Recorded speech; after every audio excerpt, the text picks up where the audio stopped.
All right, welcome everyone. I'd like to call this meeting to order. Veronica, can you do roll call, please? Yes, Councilmember Walter. Present. Councilmember Haskell. Here. Councilmember Flynn. Here. Vice Mayor Huffey. Here. Mayor Taylor. Present. We have a quorum. Great, thank you. All right. So this agenda has this agenda has public comment next, but I think we're going to do public comment as we go through the presentations. So let me do this brief overview, then I'll show everybody sort of the agenda for the meeting today, and then I'd like all the staff to sort of introduce themselves, and then we'll go into the heart of the meeting. So today, the goal of today's meeting is to establish the priorities and strategies for the next 2 fiscal years. Okay, so the goal is not just what we're doing for the coming year, but for the coming year and the year after.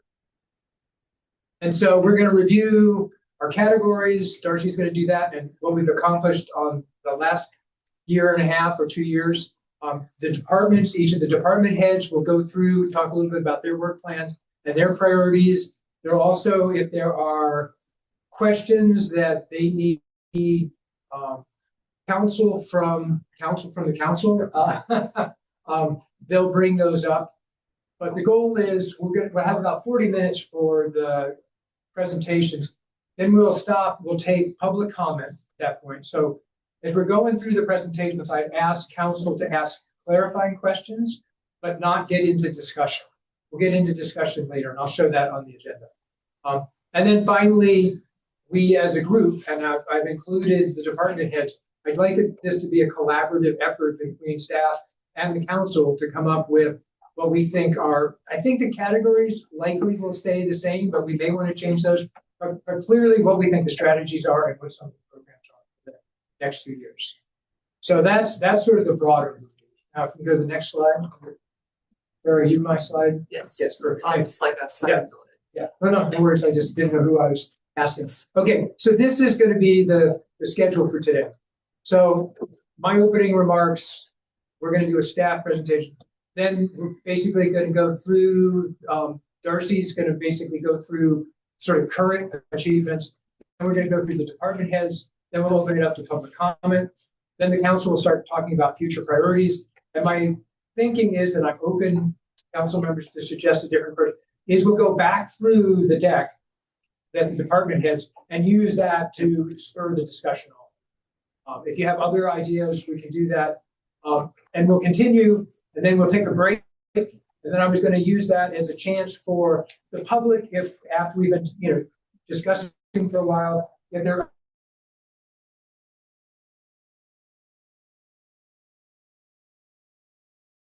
other comments from the public.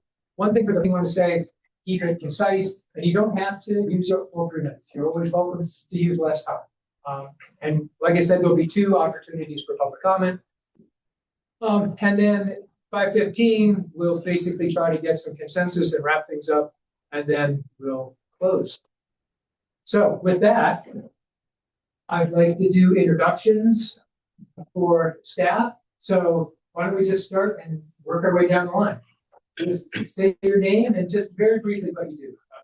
Hello, everyone. My name is Saeed, and I'm Admin and Finance Analyst with Town of Portola Valley, and I've been here for almost 3 years now. Hello, everyone. I am Sydney Rhoda, State Admin Services Manager for the Town of Portola Valley. I have been on staff for about 17 years now. And I assist with the class recreation program, HR policies, contracts, assist with some risk management as well, and a few other things. Thank you. Hello, I'm Scott, Public Works. A little over 26 years.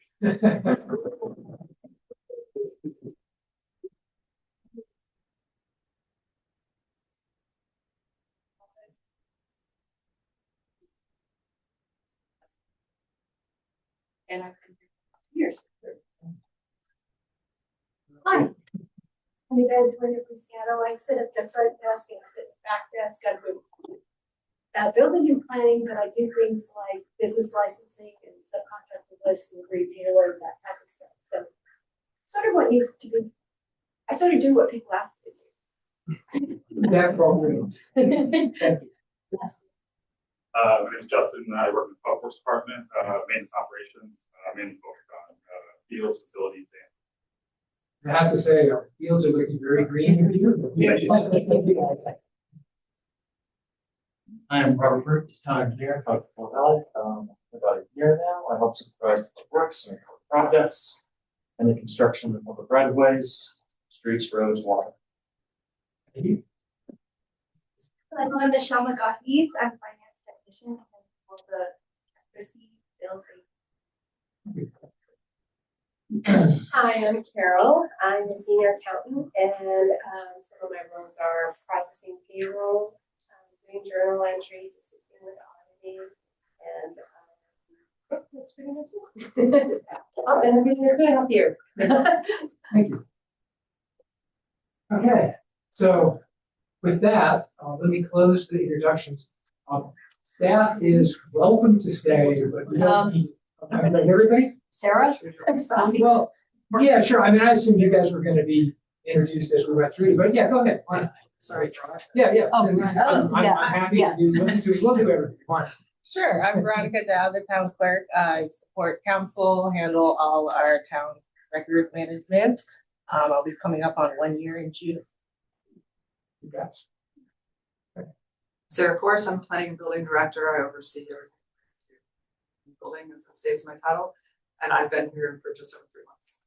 Hi, Darcy Smith, town manager. I guess you could call me the Swiss Army knife. I do a little bit of everything to make sure the town administration, operations, organization is running, and I've been here 8 months. Tony McFarland, finance director, manage the audits, budget, financial reporting, and it'll be 2 years in May. Okay, great. So that's staff. I wasn't going to introduce our council. Oh, yes, I get to go too. But sure, we can, yeah, I mean, yeah, maybe do everybody. It's like, if we do everybody who's in the room, everybody was going. Shepherd, town attorney. I do serve the town on a contract, which is pretty common for small cities, and I have been serving the town of Virtual Valley for almost 3 years. Thank you. All right. Anybody else want to introduce themselves? Okay. So as I was saying, any staff is welcome to stay, but you don't have to stay. I would ask though, if you're going to leave, now would be a good time to leave, so we don't get a lot of disruption. I'm sure you guys have plenty to do, and this is being recorded, so don't, there's no reason for you to stay unless it's really hot on your list to see what we do. So anyway, thank you all for being here. We really appreciate all the work you guys do. So thank you very much. Thank you. Special thank you to Elizabeth. Elizabeth, to the host team and organizational team. Communications. All right. And then what I'd like to ask is if the public can sort of move in this general direction, just so I can see you, because if you're sitting behind me and you raise your hand, I'll never know you're there. So, and but you're okay there. I think you're, maybe, I don't know. You're there. I just wanted to sort of get a little more, so if I look over in this direction, where way back here, on my touch. Okay, great. So let's move on to the next part of the timeline. So Darcy, it's all yours. Great, thank you. Darcy Smith, manager. And if anyone's watching online, if you have any issues with the sound, just send someone in the room a text. If you're having sound issues, because we're trying out a new format here, but we'll try to speak loud and hopefully the mics pick it up. So at least 2 years ago, the council had a pretty big priority setting session and developed these priority categories. And honestly, there's a lot of projects and programs that fall under multiple of these, but to refresh the group, this is essentially what we're here to talk about and brainstorm, change them, consolidate some of them. These help establish the top town projects and programs that you'll hear about later, and create a shared vision that we follow when we develop our budget and policies for each year. So at the top of the list is our financial responsibility and long-term viability. And you'll hear a lot about that in the work that we've been doing. Safety, responsible land use, which includes a lot of the work that Sarah's been doing. She'll talk about operational efficiency and effectiveness, which really ripples throughout the whole organization. And then last but not least, there's not necessarily an order to these, is environmental sustainability. So I'll quickly just summarize what we've done to date over the last year, a lot of hard work that we've all collectively achieved. But again, this session is mainly forward thinking, so I won't spend a lot of time talking about these, but most importantly, the town finance director and the staff delivered a balanced budget for this fiscal year. Council, we filled important positions, town manager, town clerk, town engineer. Been doing a lot of work on analyzing and creating solutions for some of the challenges confronting the planning and building department, which we'll hear Sarah talk to. We have been launching into the implementation stage to address those challenges in software and other operational changes. We're working hard on our zoning regulations with our adopted housing element, and we recertified the housing element last May. Our communications team, which you met previously, has been working on improving communication. Website updates. We now have reporting from planning and building on permit status every month. We have a town manager blog, and we have our newsletter. And last, the council has been working to determine proper level of service, which is really an ongoing thing that you'll hear a lot about today.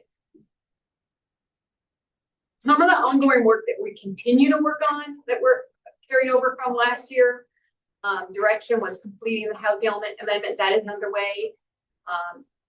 You're familiar with that, you know that the purpose of that is to remove the Ford Field open space from the opportunity sites and finish the zoning of additional new sites. You'll hear from Tony about a lot of work he's been doing to complete the remaining audits. That's underway right now and a big focus of his work. And the financial statements. We've been working on the long-term financial stability of the town. Most importantly, a possible 2026 ballot measure. We won't talk too much about that because mark your calendars. Next March 25th at 7 p.m. at the regular town council meeting. That meeting will be devoted to hearing Tony's first budget preview and talking about this potential ballot measure and seeking direction on that to move forward. It would be a big work item in the spring, leading up to the deadline to put that measure on the ballot in early August. You'll hear from Sarah. We're continuing to work on the safety element, which was a priority from last year that will carry over. And what also important is creating a focus on safety based on the council direction. Next. So this may be hard to see, but it's a chart of all of our ongoing major projects. These overlap with the council priority direction from last year. But why I wanted to show this is so that you can see that a lot of these do spread fiscal years. So this conversation will focus on essentially a 2-year look ahead, and that's really valuable to staff because a lot of the projects don't begin and start July 1st through June 30th. And you'll see here a lot of our major items that I mentioned, our potential ballot measure, the audit financial statements backlog, the housing element amendment. An important one that you'll hear a little bit about today is how we're approaching rebuilding the town workforce. You heard we accomplished filling some vacant positions, but we still have more work to do. Building and planning operational efficiency is a key one, and we have some other projects, a lot of it falling on Tony, a master fee schedule update, implementing the Kirsch & Co financial study recommendations, so on. So now we'll kick off the department presentations, starting with Tony and then Sarah, and I'll go last. These again are forward-looking. So you won't hear anything about their accomplishments. That's not to minimize them. They and their teams who you met done a lot of hard work. But we really wanted to focus on using your time efficiently, focusing on the future. So you'll hear Tony, Sarah, and I talk about the strategic projects that we already plan on accomplishing next fiscal year. These are items, again, that may have been carryover or already in our work plan approved in the budget. Next, our needs. So we took a deep dive into what we believe is needed for a functional department. You'll hear a little bit about operations. You'll hear about programs. You might hear about policies that we need feedback on. And again, we'll quantify and describe what's needed to accomplish this. You'll hear the bulk of that from Sarah, planning and building, because again, she jumped into a department that hadn't had a permanent director for 4 years. And the interims in that job had not been diving deep into this analysis of what that department needs to be successful. And so you'll also hear us walk through the exercise of if the town had additional funding starting next year, what are some of the stretch goals for each department? So you'll hear about those future enhancement needs. That we will kick it off to Tony. And after each department short over Q&A. Right. Yeah, so basically from the council, like to keep it clarifying.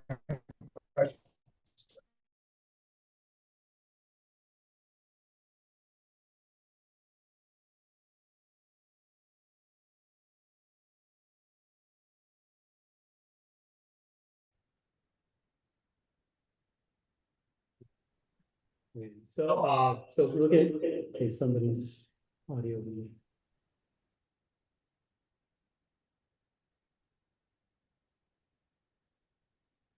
Okay, so as I stated, we're working on past audits, looking to have a 22-23 audit by the end of April. 24 or so 23-24 June or July, and 24-25 by September.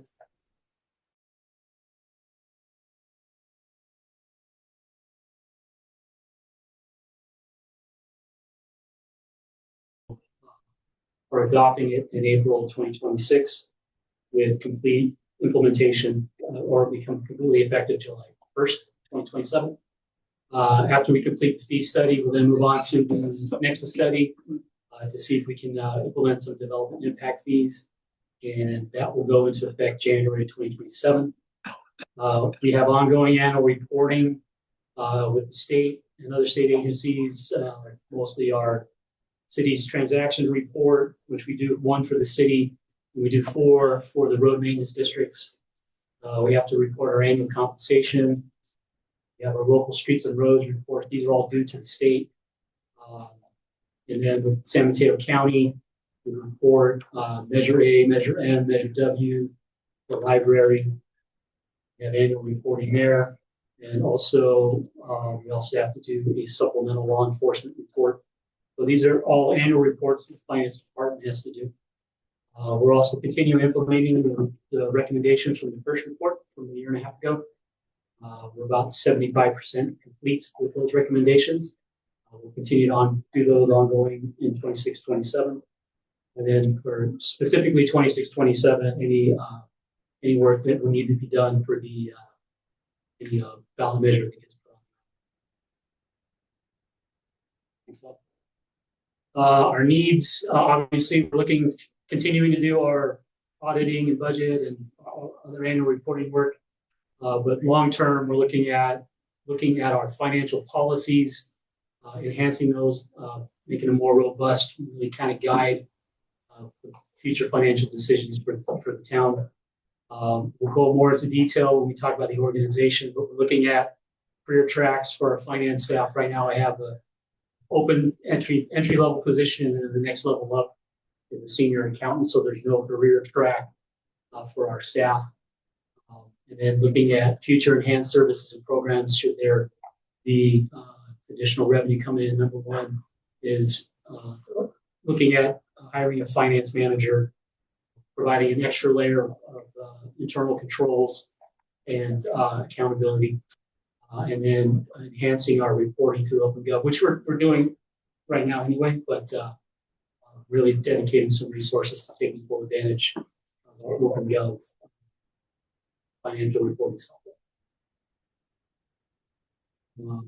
So like as I stated earlier, more robust finance budget policy specifically related to the use of reserves and use of restricted funds. Right now, our main budget policy is our general fund reserve, and that just says maintain at 20%. But we're looking at an actual reserve policy, identifying the levels of reserve, where can we categorize it from spendable to assigned to unrestricted, and also really documenting our processes and procedures related to the policies that are in place. Again, as I stated in the last slide, our staff career development tracks for our staff.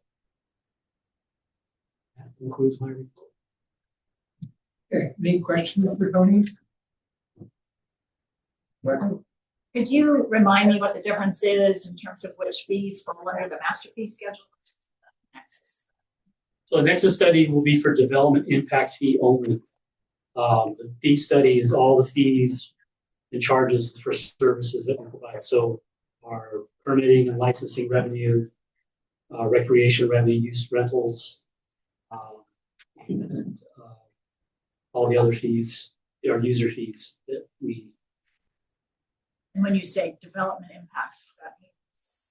These are fees that will be triggered by any type of development.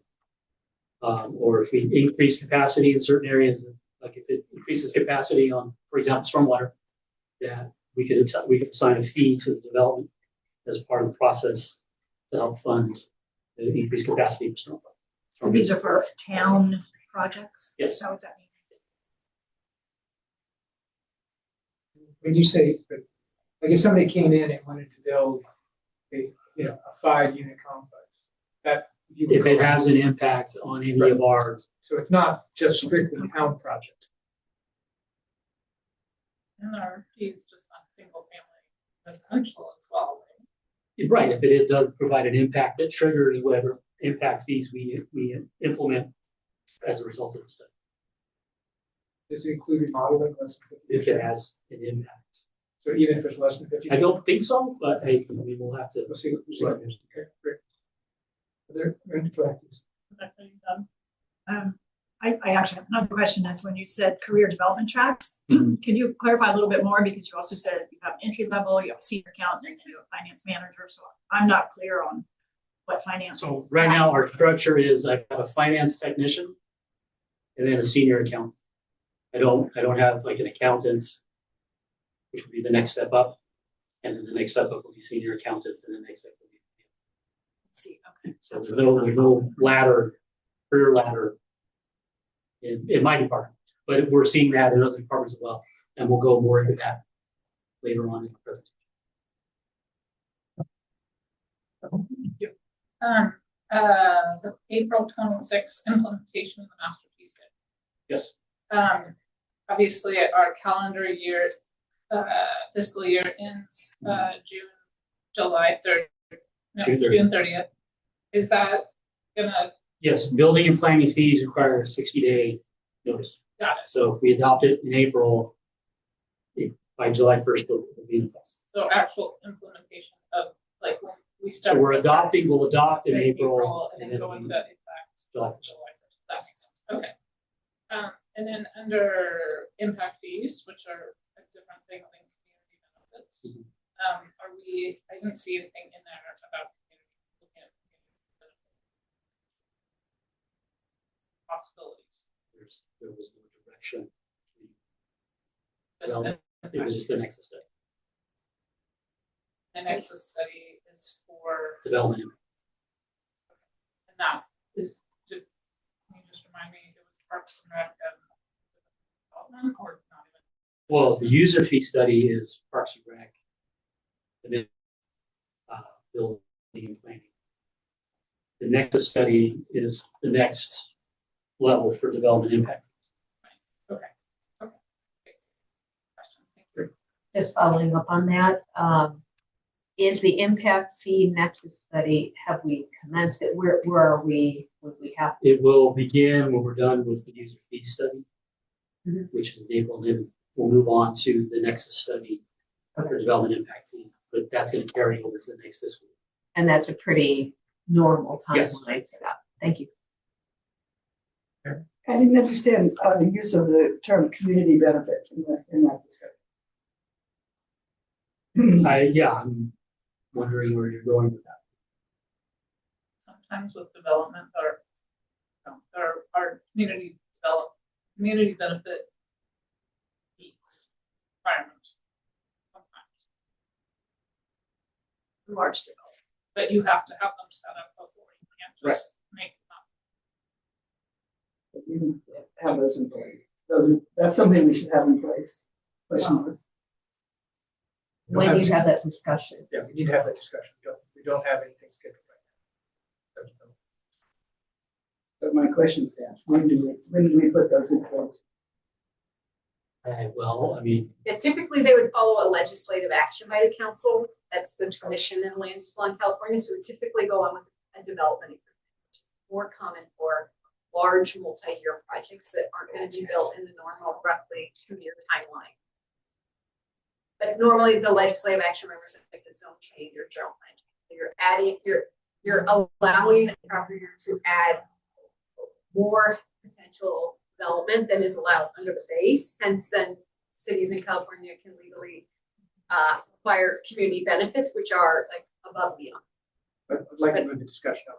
we're starting, we currently have two of this, the affordable housing fee. Or impact fees. Okay. Other questions, finance? Okay.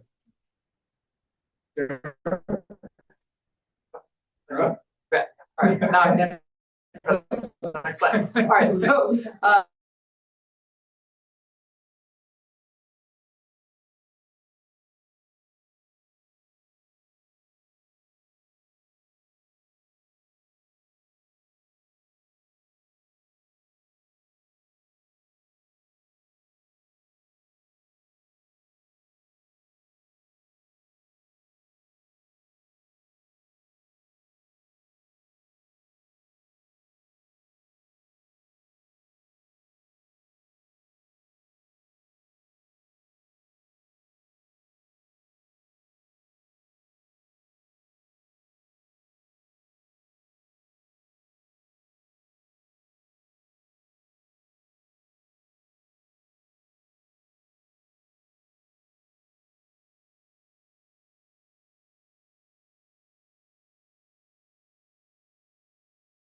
including all the elements of the general plan. So think of it as like long range planning. We do that work. Okay, so now we're on track. So another part of our work is implementation. So it's taking those long range plans and implementing them through projects and programs or rules and regulations like our zoning code or design guidelines. Then sort of the third aspect of how I think of our planning work is current planning. It's taking those rules and regulations and applying them to actual development or work done within the town. This also includes things like our plan reviews and permit from that side as well. We switch over to the building side. Big thing is our permitting. So this is permit intake, reviews and approvals. We also do inspections. This is kind of required inspections or inspections to make sure things are coming into compliance. And then we also do code enforcement. So that can be during construction and also post-construction as well. So zooming out, looking a bit more about who we are and how we operate. So I'm the planning and building director overseeing both planning and building. I also remind everyone that we have the Planning Commission and Architectural and Site Control Commission that also helps oversee our work and helps make decisions on behalf of our department. So switching over to planning, so I kind of separated this out a little bit to show town staff and our work. So with town staff, we have Akoi Wilson, who will start in mid-April, and that will be a senior planner that will primarily help manage the commissions, oversee current planning, and then the big portion of this work that the planner will do would be advanced planning.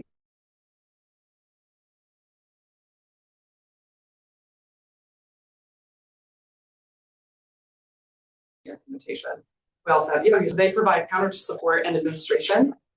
They are part-time, as a reminder, and with counter support, they take calls, answer questions when people walk in, and they also do other things, including for Eva, business licensing, or Carol, for example, she helps schedule inspections.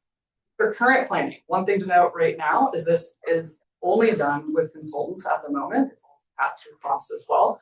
And the consultant we use is Good City Planning. We have about 4 planners, which one is in transition. We're about to get assigned another planner. But with these 4 planners, they work anywhere from 10 to 40 hours a week with our team doing their plan reviews and permits. With advanced planning and implementation, a lot of this work right now is through consultants, but when we get our other senior planner and with me as well, it's kind of a joint effort to achieve a lot of this work. Switching over to the building side, building is all done through consultants and contractors as well right now. So with permitting reviews, we work with CSG and Shums Coda. We have Joaquin, who's about 40 hours, who's a development review technician, building inspector. We have a vet with Shums Coda, and then we have multiple reviewers through CSG that help do all the different reviews that apply getting, for someone coming in and getting their building permits. With inspections, we also use CSG. We have Greg McMahon, who's a building official, and we have Jesse Bonner that does building inspections. And then lastly, with code enforcement, also through CSG, currently in a transition with this, but we'll have Thomas Mulady, who's our code enforcement officer. So that's a quick snapshot of the planning and building department and who's involved right now. Something I'd like to call out is that within current planning and most of our building work, most of that is, as I've been saying, kind of the pass-through cost. It's paid for by applicants coming in, getting their permits, so it's paid through permits fees, hourly fees, things like that. So what are we working on next year? What do we really want to be working on? And what do we also need to be functional? So that's part of this discussion that we're here for today. So under the planning work, as we move forward, what we're looking out, through the end of this year, next year and beyond, is wrapping up the housing element amendment, moving forward with housing element implementation, which could mean a variety of things, different projects and programs, and then finalizing the safety element. One of the biggest things we'll be working on, which we'll go through probably the next 2 years, is updating processes, procedures, records, reporting, and as I say, financial and data management. This includes a wide variety of things that cross over in the planning and building department world. That's something that I've recognized as I've been here that's truly important to make sure that we're building a really good foundation so we can be successful in the work we're doing as we move forward. So if we don't have that good foundation, it's really hard to be successful and move forward with all the other great work that we want to do. So I'm not going to read all the other bullet points, but there's an example below of what that means. So really getting us up to speed operationally. Okay, so that's sort of what's in our ideal work program, and then as we apply it to our anticipated needs for the next fiscal year, we're looking back at the 5 main priorities under operational efficiency and effectiveness, as well as financial responsibility and long-term viability. There are some needs that we desire or have. So we desire to hire a senior development review technician or senior DRT/building inspector. I will remind you, this is a vacant position, the senior DRT. However, there is no senior DRT/building inspector that exists, but there could be that opportunity and that track, or if the town has the need for that. In addition to just one DRT, we're looking at hiring, or would like to hire an additional development review technician to provide counter and customer support and support for the senior DRT. In addition to that, looking at another assistant or associate planner that would also provide counter customer service and support the senior planner. Then lastly, when we look at all the different projects and things we're doing, we do need resources, which means both time and staff for our updated process, procedures, records, reporting, and financial data management. So one quick example of what this would look like when I'm talking about additional staff is sort of switching the staff structure where right now I'm just the only full-time staff. We've hired the senior planner on the left under planning. We have a vacant position for the senior DRT on the right, and then the 2 boxes and sort of the dashed red would be potential additional staff, which would provide support to the senior staff and also counter support and hopefully improve kind of our general and overall customer service as well. And I do believe this can be a further conversation that there is a way to get these positions paid for, cost recovered, either by making sure that that's addressed through the master fee schedule update or other ways that we can work things out. So moving forward with how we might be achieving our safety, responsible land use, environmental sustainability goals. Again, the request is for additional resources, staff time and funding for advanced planning and implementation work, whether it's relating to housing element implementation, safety element, or the implementation of that. And then again, for the resources for all the updated process and procedures sort of tie over with a lot of the things we do here. So looking at making sure that we're supporting that moving forward. So that's sort of the needs that are really right in front of us. But when we look ahead into the future enhanced services and programs, or these things that we'd like to do or like to have, I've seen that there is a great need to do some zoning code updates. There's been a lot of requests for either one-off or holistic zoning code updates, and we're tracking those right now and looking at what would it be like to create a process for the zoning code updates, as well as what would we need for these resources to be zoning code updates, especially these updates that are not necessarily related to kind of coming in compliance with the state law. These are updates that I think are really important to the town and to make sure that we're maintaining our character and development as well.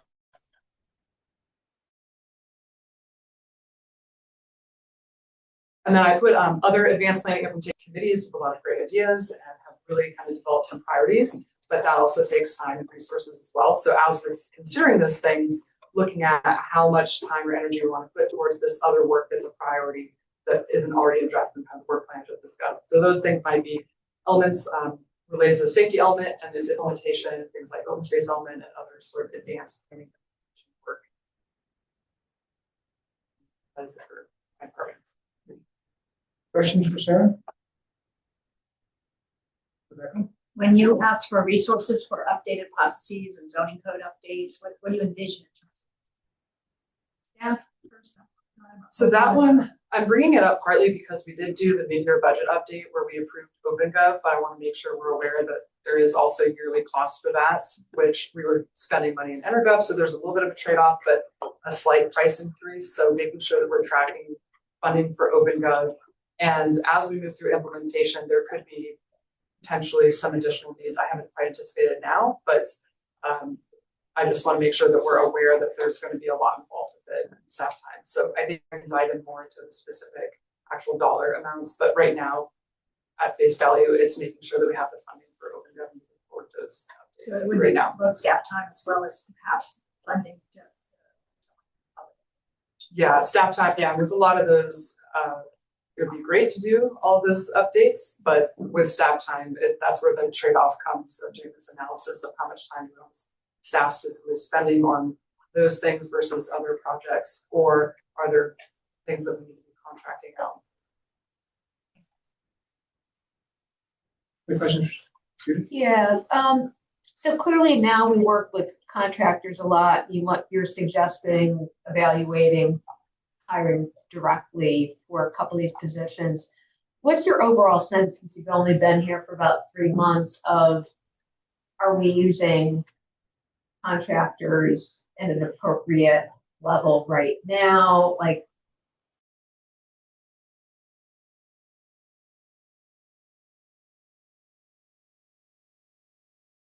we should strike if you have an opinion yet, and how do we need to think about the use of contractors versus employees? Like that'll feed into a later discussion. Any comments you have would be appreciated. Thank you for that. So with that, the proposal is doing a bit more of the hybrid model. And knowing that you have contractors, it also means you need staff to manage them. And something that I've noticed, at least with the previous staff turnover, when a staff member leaves, all that knowledge goes with them. And if there's not someone on management, that's when things can happen. So with sort of the proposal of additional staff, it's looking at, is someone on vacation or out of the office, can someone cover for them? And just making sure we have enough internal staff.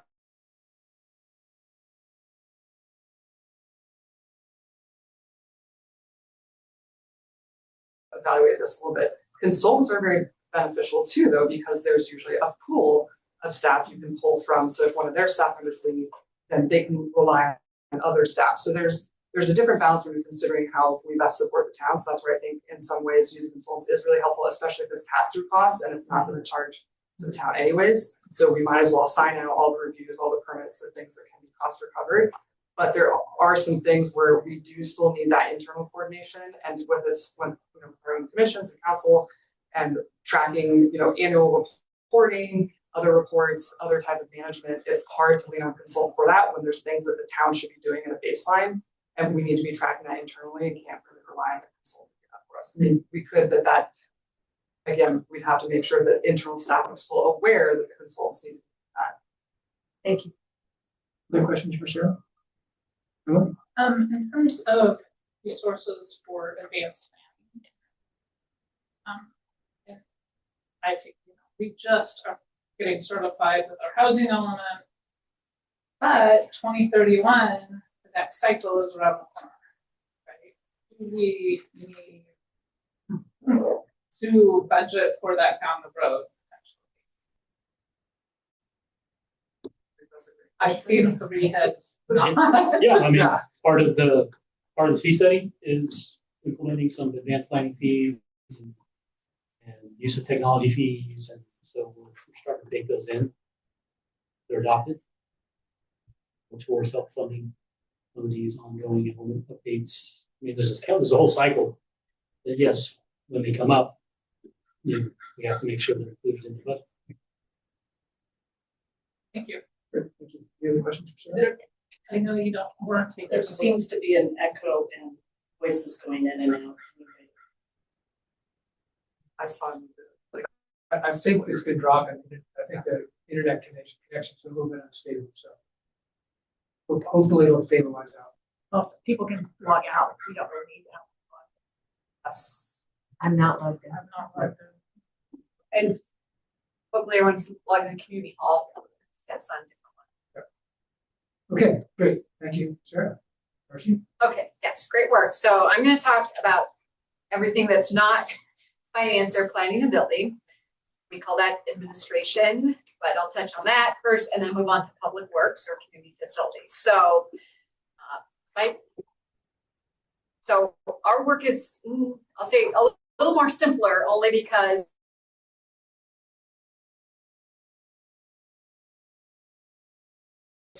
a lot of the hard, heavy work is that we've been working on actually for several years is the additional locally controlled revenue. That's the revenue enhancement. And as I said, next Wednesday, there will be a big town council meeting, regular meeting, 7 p.m. to discuss the preview for the budget and seek council feedback on a potential ballot measure for November. Next, this department gets all the special litigation, insurance related claims. We have 2 big ones right now.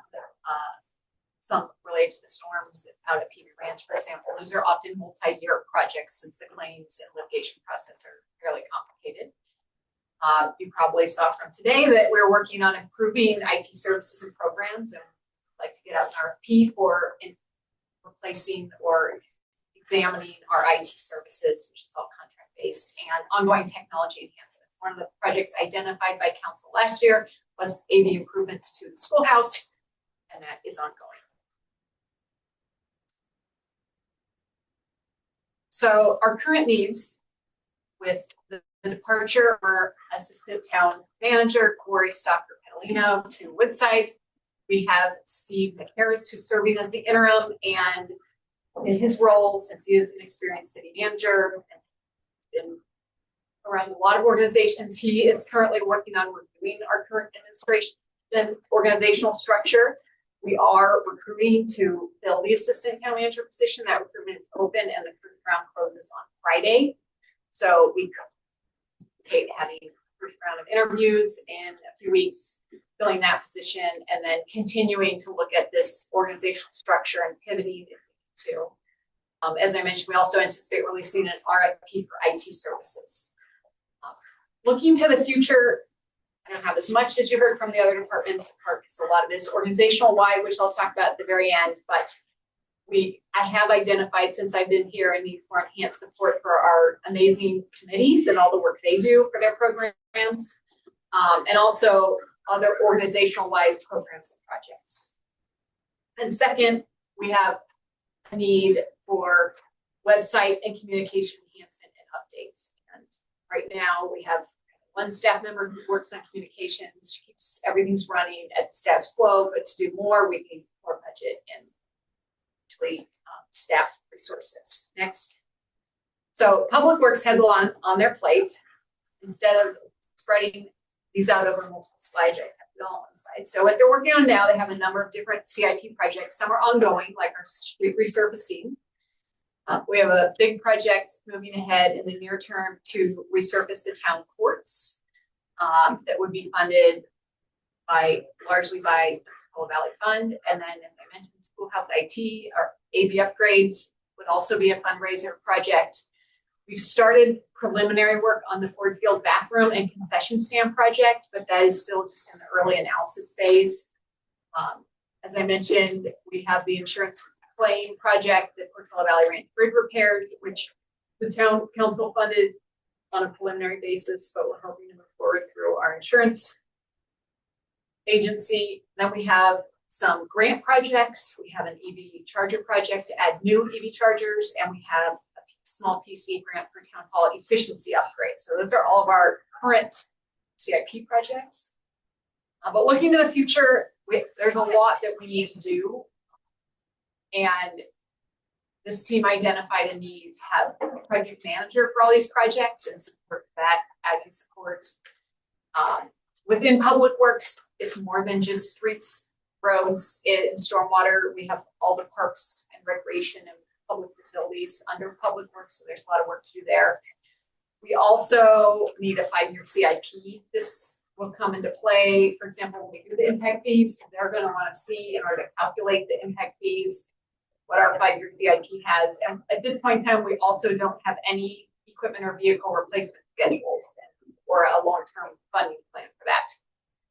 We've talked recently at council about the need to do a stormwater master plan. That's not budgeted, but we see that as a really important item with respect to climate resiliency and looking at managing future risk. And as we're referring to it now as the stormwater master plan, because we think the best for the town is to have a comprehensive plan with assessment, modeling of future stormwater under different climate change scenarios, looking at prioritization of different projects. Maybe it's a 5 or a 10-year plan with a budget and clear funding strategies. There's a lot of different ways you can fund that through bonds or community facility districts. The other thing that we identified a need for is a 5-year trails and recreation facilities maintenance plan and annual funding. We largely, depend year to year on funding based on budget availability, but we're seeing more wear and tear on our properties and facilities. It would be ideal to have a 5-year plan. As you know, we're also doing lease work for town properties right now, but that's a lot of work. Look at those properties and assess what would be fair market rent for some of them. But that would include Versailles Field, Ford Field, and other properties that we have. We also have a need for roadway improvements on Alpine Road. That was a result of the evacuation study that was done a few years ago, and also hear a fair amount from the community about the Alpine Road and Arastradero Road access and need to do an engineering study. Next, the staff, including the town attorney, see a need to have and look at study an ordinance that would require property owners to maintain the landscaping and the trees, as well as the paths, trails in the right of way that right now falls on the town. So it's a huge financial risk. It could be a huge long-term expense as we see trees aging and need for path maintenance. Next. So looking at enhancements for the future, and we talked a lot about studies we would do, but usually as a result of those studies, like Stormwater Master Plan, you identify funding needs. So this identifies the need for funding for that Stormwater Master Plan. Vegetation and brush management programs. As you know, right now we pay the fire district around $200,000 to do what we call supplemental vegetation management programs, the chipper program. But more could be done, as well as more could be done for expanded road maintenance. Street sweeping is one thing that we have a minimal budget for, but we hear a lot of community input needing that. We have other needs for pothole repairs. Also, we see a need for enhanced emergency preparedness. We're working on the safety element right now. We're working on our local hazard mitigation plan. We have a safety resilience project list, and a lot of that needs to be coordinated through a single point, which typically falls within Public Works. Next, we hope to fund a study that would be focused just on public work. So really, we need this organization-wide to look at the organizational structure and study what would be the best staffing for the department in the future. And then last, evacuation projects along the Alpine Road corridor. I told you we did the study, but this would actually be funding those actual physical capital projects. So I'll close with the organizational-wide needs, which you've heard a little bit on each of these from the departments, but as I mentioned, we really need organizational structure study. We need a classic comp study for town staff. As Tony mentioned, an analysis of staff career tracks. Great staff, as you saw today, and a lot of them reach a point where there's no options for them to stay here. Next, we are looking to the council for a policy for the town staff merit increases. We also holistically across the organization see a need within each department and division for sustainable financial planning, transparent financial reporting. And last, We have a lot of town committees which are active and have a lot of great idea for projects and programs, but the staff would benefit from having workflow guidelines, something to track in terms of the process that we go through with staff, or council is approached by different project program requests. So that concludes my staff report. Thank you, Darcy. Questions for Darcy? June? So today is the priority setting. And I'm not sure if these, I don't know how to interpret these. Are they your suggestions for our priority for us to consider?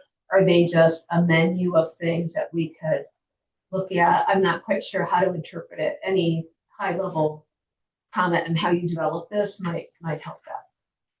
So we've spent the last few months, I think, trying to look at different organizational needs and quantify what we're working on right now, and then what we may need to work on.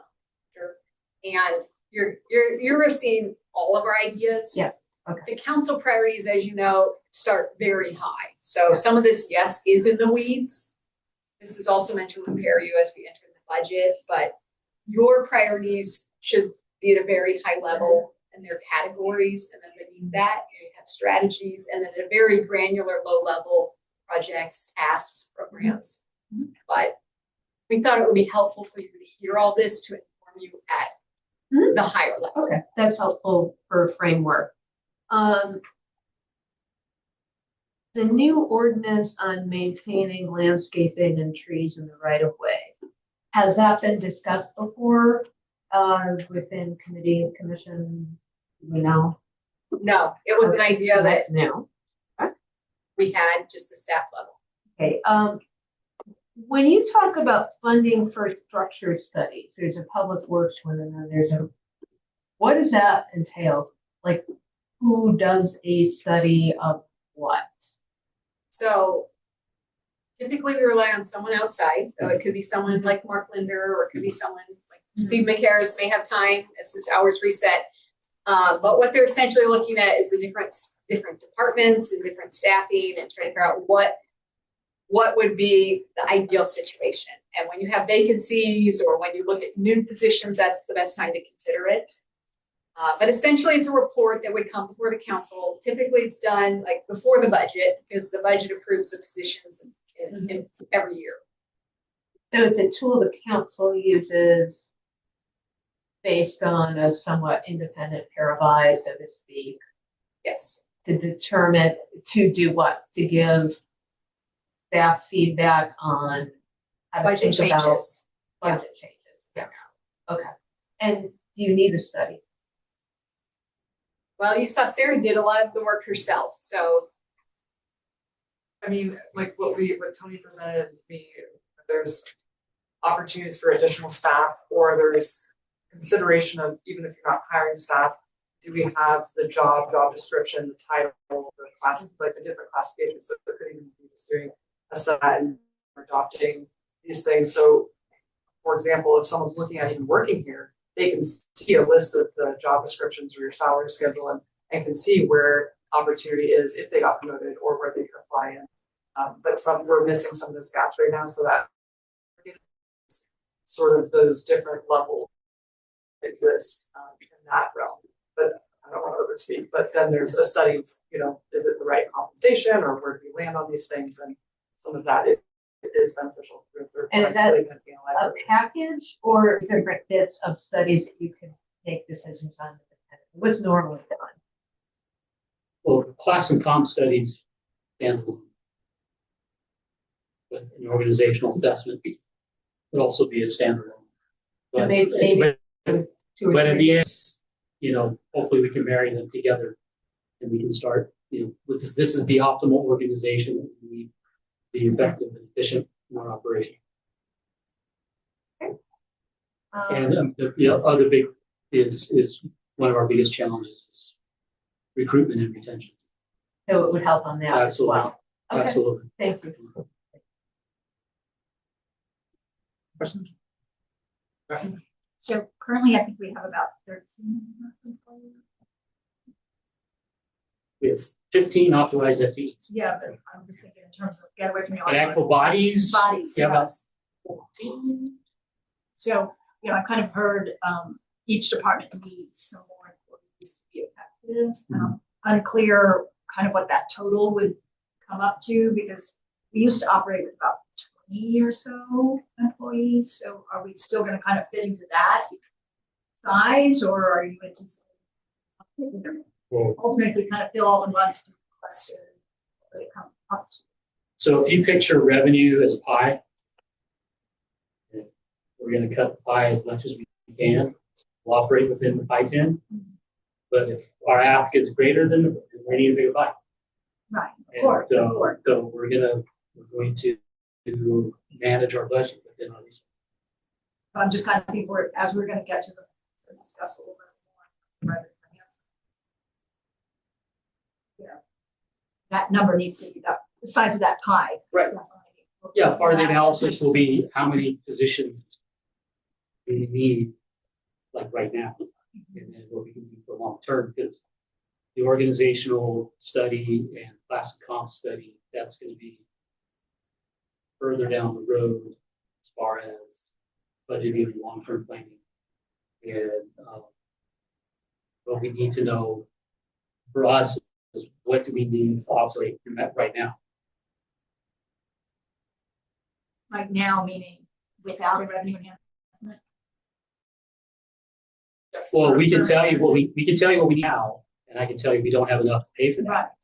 So it's what do we need right now? What increases in FTE do we need? And then also factoring in the other items like long-term CIP, other funding structures that we need for other issues as well. That's all going to be part of the process.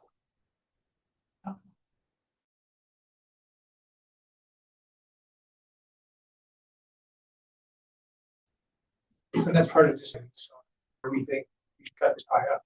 Certainly for the next year, we know that the pie is pretty much the same as it is this year. We're hoping that the year after is bigger, but you know, we need to give staff guidance.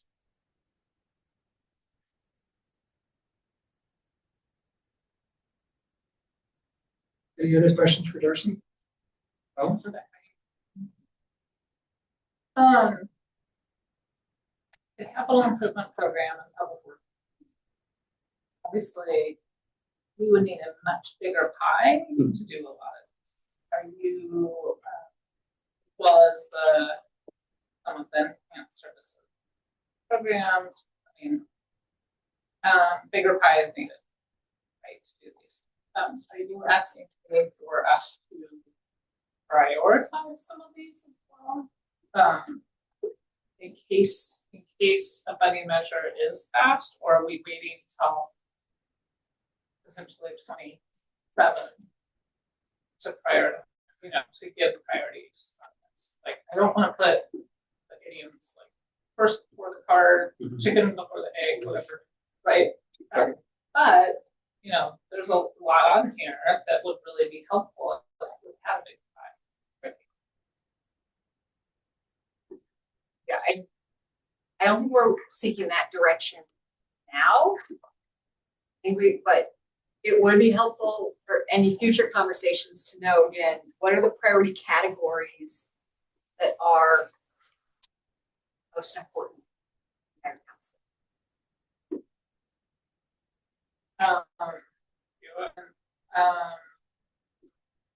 Like member Hasco, the ordinance requiring property owners to maintain trees and the right of way. Many cities do maintain the right of way, so we always have. So I'm a little bit confused about that being on the list. Or is it like a 5-foot like setback kind of situation that we maintain, or is it the full right of way? Like, I'm happy to briefly, high level, cover that. So this issue came up with one of our HOAs, two sidewalks. And there's actually state law that allows cities to adopt local ordinances that shifts duties and responsibilities to them. And so that's one thing that would be helpful to look at and see if that would and yeah, generally cities do maintain the public right of way. So I think that's different than the sidewalk.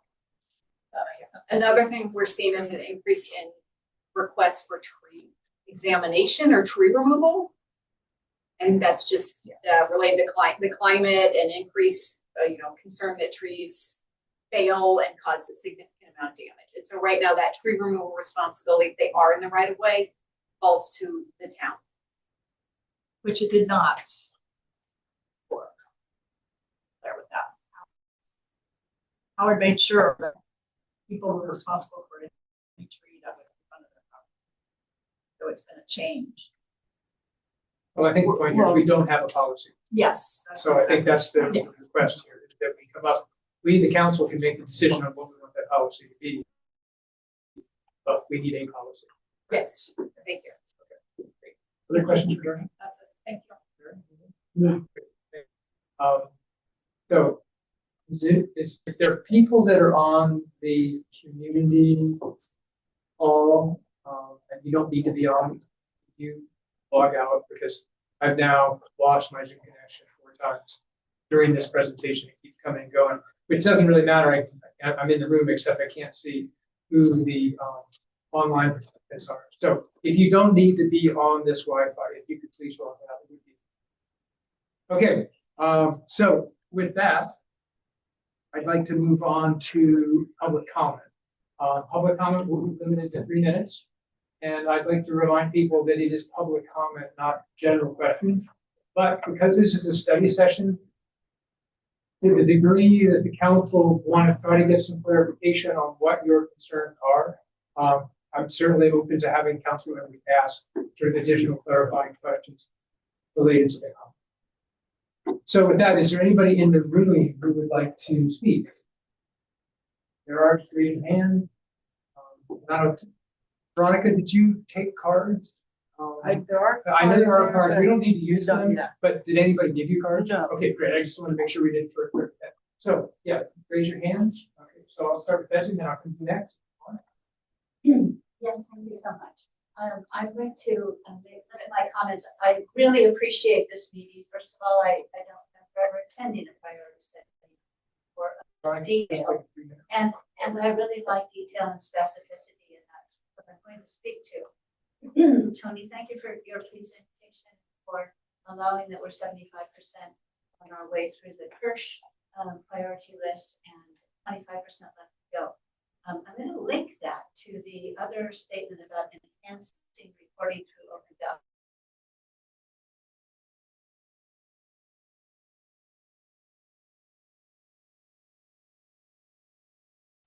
At your most recent town council meeting, there was a presentation by conservation and an exchange with the council members that led in the direction, and I think our mayor was asking a question about, can you give us a budget, please? I was online at sadly a webinar that would not allow me to raise my hand, but I think there must have been some frustration on the part of the conservation committee members. I don't know, but I imagine because they couldn't respond positively to what would be a logical question to ask them. Can you give us a budget, please? Why can't you give us a budget if you don't give us a budget? And I think the answer, and I know the answer, because I've spent tens and tens of hours in trying to go into the past OpenGov. It's not possible to provide that answer at this time. So when it comes to enhancing reporting to OpenGov, about which I'm super excited, I want some kind of a level of reassurances that we will have greater access, or any access, to current expenditures, such that open space conservation can access the not real time, but at least last year's actual expenses. So that when we look at next year and we get a question about what is your budget for this year, we can reflect on what we spent last year, which we can't do right now, which is why they couldn't answer. So when it comes to OpenGov, I know that because I've surfed around Woodside's experience, I know some of this is possible. I just know our priority list is high, and your audits are in process. I realize that's why we don't have access to it now. But will we get it like on November 12th, or have a sense of when this will be possible? Because I think it really does hang many of us up. Thank you. And maybe this is not a question. It did sort of sound like a question. Yes, it Is is. there a short answer to it, or Well, does it come up later in the discussion? well, we're gonna be coordinating that with implementing permitting and licensing. So it'll be within the first half of the next fiscal Next fiscal year. Thank you for a concrete answer.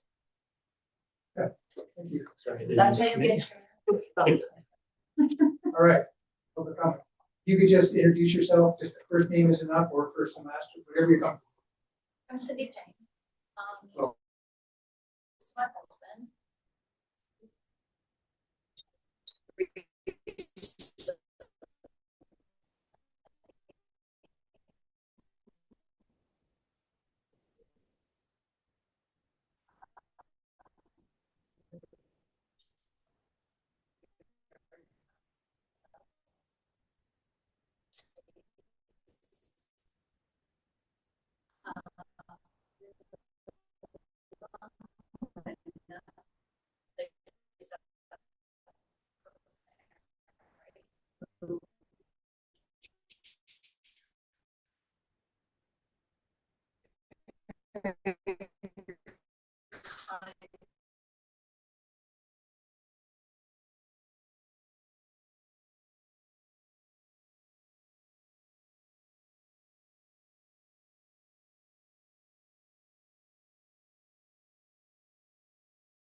You don't have a mic. What do I need a We don't have a mic, so we just. So it seems as if there's like an advanced study that's been happening at that particular site, which none of us neighbors were aware of. And I'd just like to comment as to how we're going to get transparency on the housing, how sites are being evaluated, and how the residents can have a say. Well, I can speak to that just a little bit. I can't answer the specific questions. But we've had extensive, we had a subcommittee that did, looked at low income housing sites. There's not an advanced secret plan that we don't know about. I mean, that's the process. The big thing that's changed is the state regulations have changed dramatically in 10 years. But some would say catastrophically. So that's a big part of it. Could I comment too? Yeah. So I get concerned when we use the words low income housing. It's actually below market rate housing. Enormous range between what is considered below market rate. It goes from very low income up to moderate rate, which is actually market rate, frankly. People in the San Mateo County, Multi-unit. San Mateo County, San Mateo County's, what do you call it? Their median household income that's considered, the median for San Mateo County is for a family of four or something like that. It's approaching 190,000. So you can imagine anything under that, any home that somebody whose household is 180,000 is actually below market. So, we start to get very concerned about the terms low income because it somehow engenders all sorts of negative images, when in fact, these are people who work at Roberts, people who work in our staff, on our staff, people who work, with our various council members, people, you name it. So I think we need to be very careful about, this fear or this visioning that somehow we're bringing in undesirable people. They're here on that I completely am with you. Question I probably didn't use the right wording. It's multi-family big units, which would be condo complexes and, not just duplexes or something like that. We're bringing in so many people, and those people have to have jobs, and those people have vehicles, multiple vehicles in a household, and we know our evacuation plan is really underwater. So we're worried about bringing in people on Portola where there's one way out, and we're already taking all of Woodside onto Portola and all of those little side streets that everyone's just going to be jammed in. We're not going to make it to Alpine. We have to have, and we're worried about adding all those multiple units and all those families with all those cars. That's really, I think, the challenge. Can I speak to something?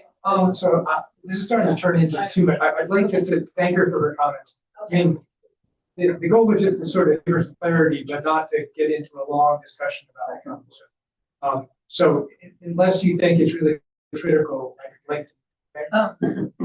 Okay, thank you, appreciate it. So thank you for your comment. So let me go ahead, and then if you have comment, do you have you want to make a comment? Yes. Okay.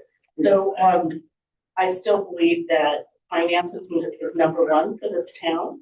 Land value and updated annual rental fees and contracts for the town, that the town owns the land.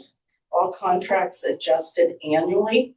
We've been waiting 3 years for contracts to adjust. We haven't seen any adjustments yet. And that I mean Alpine parking lot, Ladera Oaks Club, behind the fence, Ford Field parking lot, and there's probably more.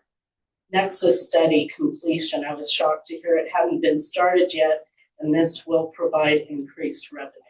We need to get our Nexus study done and implemented.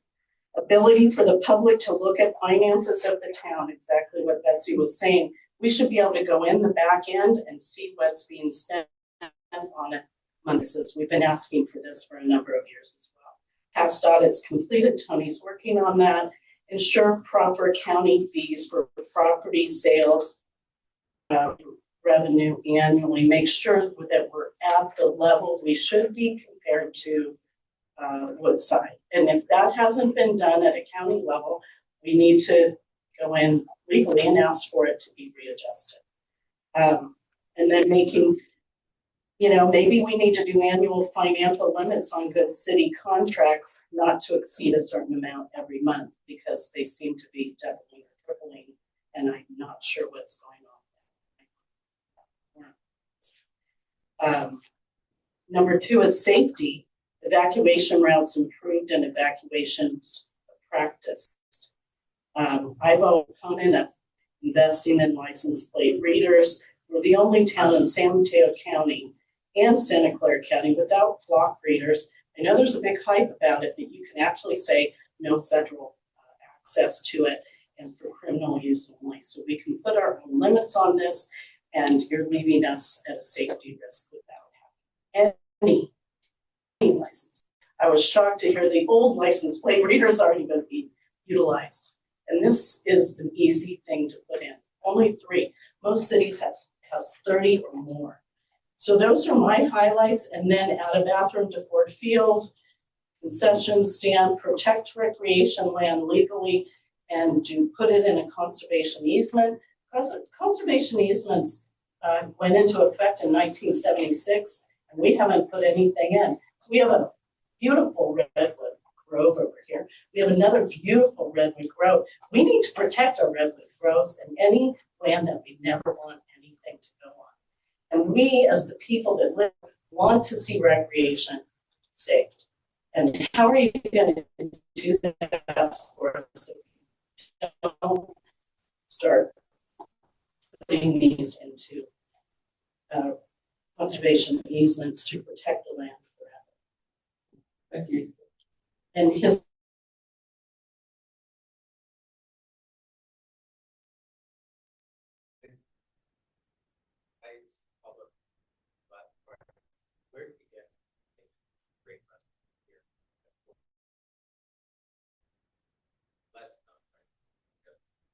affordable housing and other things. Where do we get that?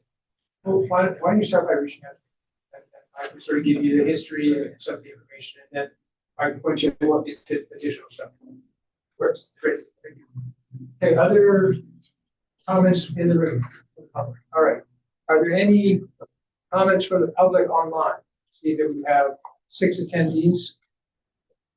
Anybody online want to comment? Give you a minute since our IT seems a little flaky. There we go. Rita. Okay, I don't know if I'm unmuted. Am I unmuted? Oh. You are on. Welcome. Okay, I'm finally unmuted. Thank you for the parts of the presentation. Unfortunately, I'm in my car and I plan on being there later. When we were talking about contractors covering for different people earlier. You know, it's so often that one contractor, they're learning on our dime. So perhaps we can tighten up that contract in order to save money overall and save mistakes. And I'm not going to point out any mistakes, but we still have the priorities of our financial situation, and that's not just charging the residents more money. Infrastructure, we can't hardly hear you because of the infrastructure problems in our town, and we need to have that as a priority. Or if there is a fire or earthquake, no one's going to be able, we'll be communicating by sign language because we won't have any other way to do it. And infrastructure, again, we really need to get a handle on it. Infrastructure and finances. The priorities have not changed from the past couple of years. Only thing that's really changed are the same promises, just different people offering the same promises. So let's do better because we can do better. Thank you. Thank you, Rita. Are there any other comments from participants online?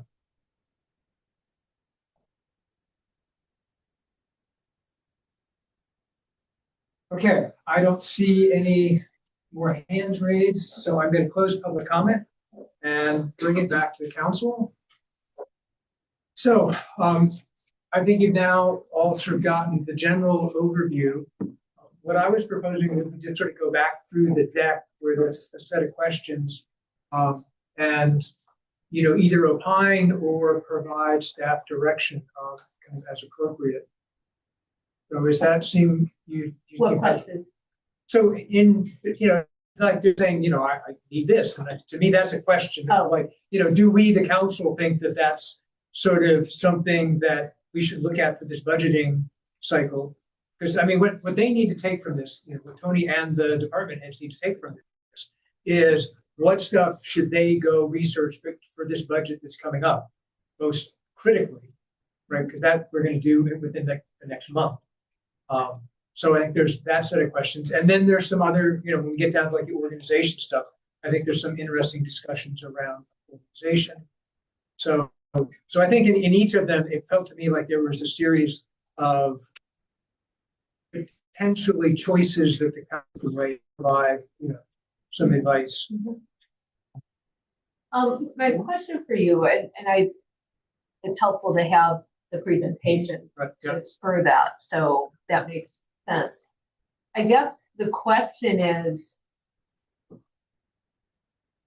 I thought we were gonna come up with priorities that the council sets, not necessarily in react. And I get we need to do both, right? We need to give staff a sense of our, you know, out of the ideas, how to think about priorities.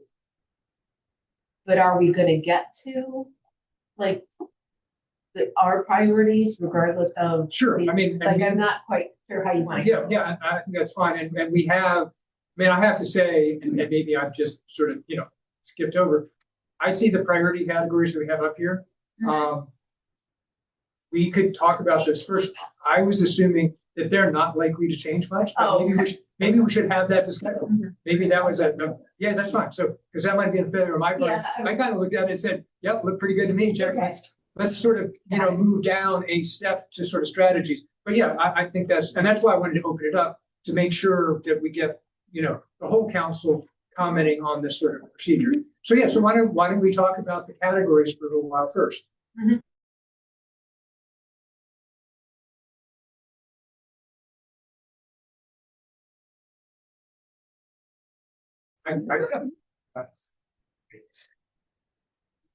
So Mary, you want to speak to this? Oh, yeah, when I looked at these, I thought we could clean it up a little bit. And particularly I thought, well, geez, environmental sustainability, something that's very important to me, is just sort of hanging out there. And I thought it should be combined with responsible land use. That's a natural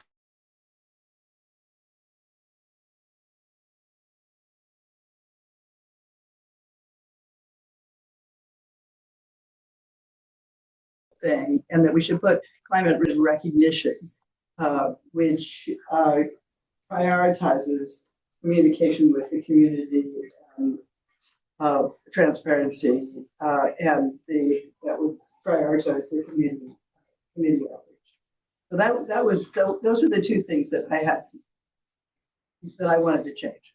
Sorry, that would prioritize what? It would prioritize committee support, communication, OpenGov, recognition efforts, the Founders Award, any of the things that we're doing to make sure that the residents are engaged and recognized when they try and be. So can you give that category a title? Yes, I did. Community support and recognition.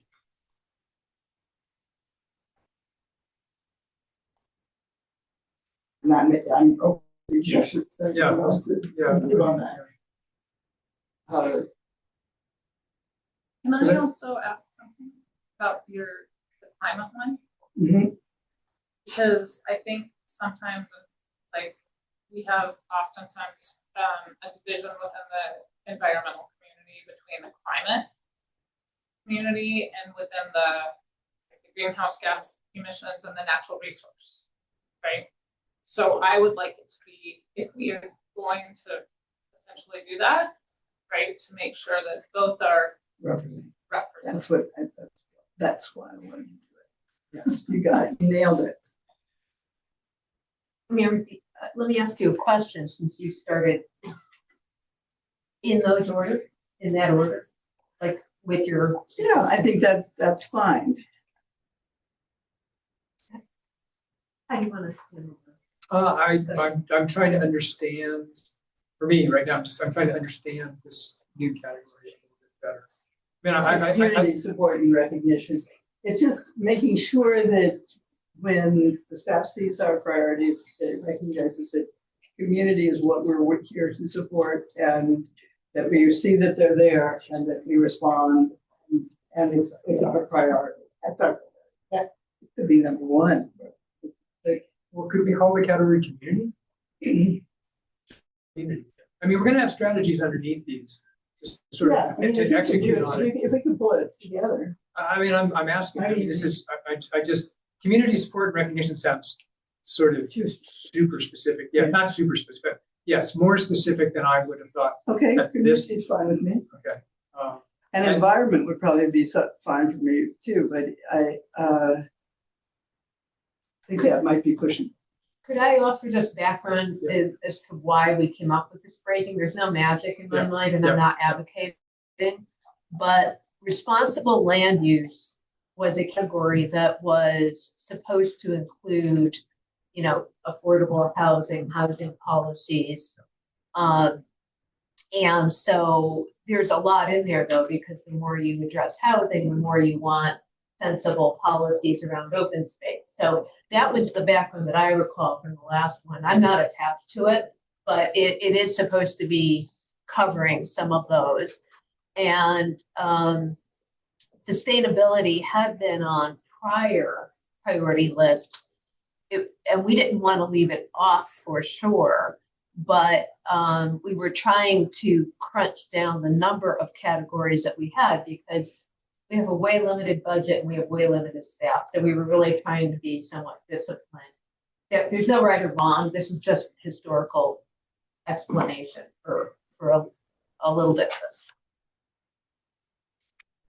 And I actually remember last year, we actually dropped off environmental sustainability. We kind of left it there, but we took out all the tasks related to that because we had no money. Still have no money. And that, that may happen again this year as well. But that doesn't mean it's not a category we think, we think the categories are important. We may have things in categories that we can't fund, given our current funding situation. So I don't know. I'm trying to sort of think about this environmental sustainability. We've greenhouse gases, certainly compostable, stuff. I mean, there's a bunch of things that go underneath that. So Mayor, I guess I'm trying to figure out. You were proposing we merge that. Yeah, but I'm not sure. I don't even think I propose that we leave it. Responsible land use, environmental sustainability, and climate resilience, all three, so that it was clear that it wasn't just environment, so that people could do but it included all three. And then there would be plenty of tasks under that one. Well, but let me, Craig, you tell me how you want to run this. I'd like to, I mean, let's see if we can agree on the categories. I think that's it. Yeah. You know, I don't want to spend maybe more than 10 minutes at Yeah. this, but I think this is, you know, we ought to all, as council members, come to sort of a rough shared agreement on what we think the different categories mean. And then we can sort of go forward from there. Because I think we're going to find, at least for the first part of this discussion, we're pretty limited. I mean, we know that, there's only the first couple of things on here that are really things that we can do a lot. And then some of the ones later down, maybe we'll be able to put a little toward it, but they're not going to get equal sort of representation. I mean, that's definitely. I don't know, Mary, can I suggest maybe we just add community as a sixth one and leave the list as is? Would that capture what you want, or do you really? Because I'm trying to tease out what the merge is doing. Well, I don't want to see us just do greenwash just to have the word environment on our priority. I think it should have a substantive connection to things like land use. Don't they all interact with each other? I mean, yeah. But I think, long-term viability to me, environmental sustainability is, if you will, a form of long-term viability, right? So, may just depend on how you think about it. So. Safety. As well as safety, for sure. Exactly. So, yeah, and I would also point out that, for instance, like the MTC EV grant, the stormwater consideration that we're thinking about, those are resiliency efforts and environmental. So even though, like stormwater and dealing with flooding, for instance, or MTC or the EV grant of helping people to reduce emissions, right? So even though it's not, conservation, it has a sustainability aspect. Yeah, but it would fall under both of those categories, so it could just as well be under one. Mary, what do you say though to the background that the housing policies were really intended to be under the third one? Once you start combining housing with environment, to me, you're starting to get a bit confused for how to use resources. My worry about combining them is you're just trying to move everything into the third priority, and we can't do that. We've got to. I don't have a problem having additional categories. I just think that we still have to have a discussion of, if the staff has to figure out where to put its effort on a given day where they can't do everything, they still need from us guidance on how to do that. Yeah. That's why, I don't have. I guess I see housing as an environmental sustainability issue just as much as it is because you're trying to decrease the number of miles traveled and provide labor. Yeah, that's what the talk is. One observation, I'm not going to advocate, and I don't need to get sideways with this. Operational efficiency and effectiveness does cover a lot of the things that the staff needs to figure out: the size of staff, the outsourcing versus the employment approach. And so I do think that category, from what I'm hearing, is starting to need more attention as we look forward within our budgeting capability. Did you have? Yeah, please share, yes.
part of what makes Portola Valley special and different than our neighbors is we really focus on that. So I guess I want to be careful we just don't turn it into a, it's part of us. Yeah, it's part of, operations of the town staff. Even though I think what you're saying is right. I mean, part of it is how staff interacts with community. But again, Mayor, I think this is where maybe you and I differ a little. I think a lot of these interact with each other. You can't just say, oh, it's only in this one and it doesn't have anything to do with any of the rest. I mean, it's just where's the primary focus? And to me, that's why the sustainability and the land use feel different to me. Because one really is about planning and zoning and housing in sort of getting it built, so to speak. The other, the environmental sustainability can be, what kind of housing do we put in? Do we put in, nasty polluting housing, or do we put in, better quality housing and things like that maybe would be under sustainability. So I don't think that they're necessarily, any one project may have elements of the different categories, if that makes sense. So I don't know, are you okay leaving the list? Leaving environmental sustainability out there on the, sure. Except that what I would respond to that is that environmental sustainability has got to be part of responsible land use all the time. Sure. So I'd rather have it be part of it right up front in the priorities than just wait and say, well, it doesn't really meet environmental. Yeah, well, and again, this is where this is where the list is awkward because you can sort of take environment and you can turn it on its side and slice it through a lot of them. So yeah, I mean, it's but the only one I did think that that I was looking at, I looked at other priorities, other position people who give their priorities. I keep thinking, what are the constituents? Where do the constituents come in here? So I thought it was important that we do the community part. Yeah, I hear you. Can I speak to that, your environmental sustainability and land use for a minute? I mean, I think also you're getting to, there's a statewide initiative and a United Nations initiative, the 30 by 30 initiative, right? And it's conservation to protect 30% of biodiversity by 2030, right? This is beyond the scope of Portola Valley, right? But it's the idea of conservation for not acres for acres sake, but for, you can't conserve every square inch, but making sure that the priorities are, this for biodiversity preservation, right? So I think what potentially you might be getting beyond the scope of what we're told, that it's that idea of making sure that where we have environmentally sensitive habitat and species, that those are thought, conserved. Does that make sense? Mm-hmm. Right? Yeah. So, but it might be probably beyond the scope, maybe, and of an annual priority setting. And maybe that's why I just hanging out a fifth one at the end there is like maybe not necessary.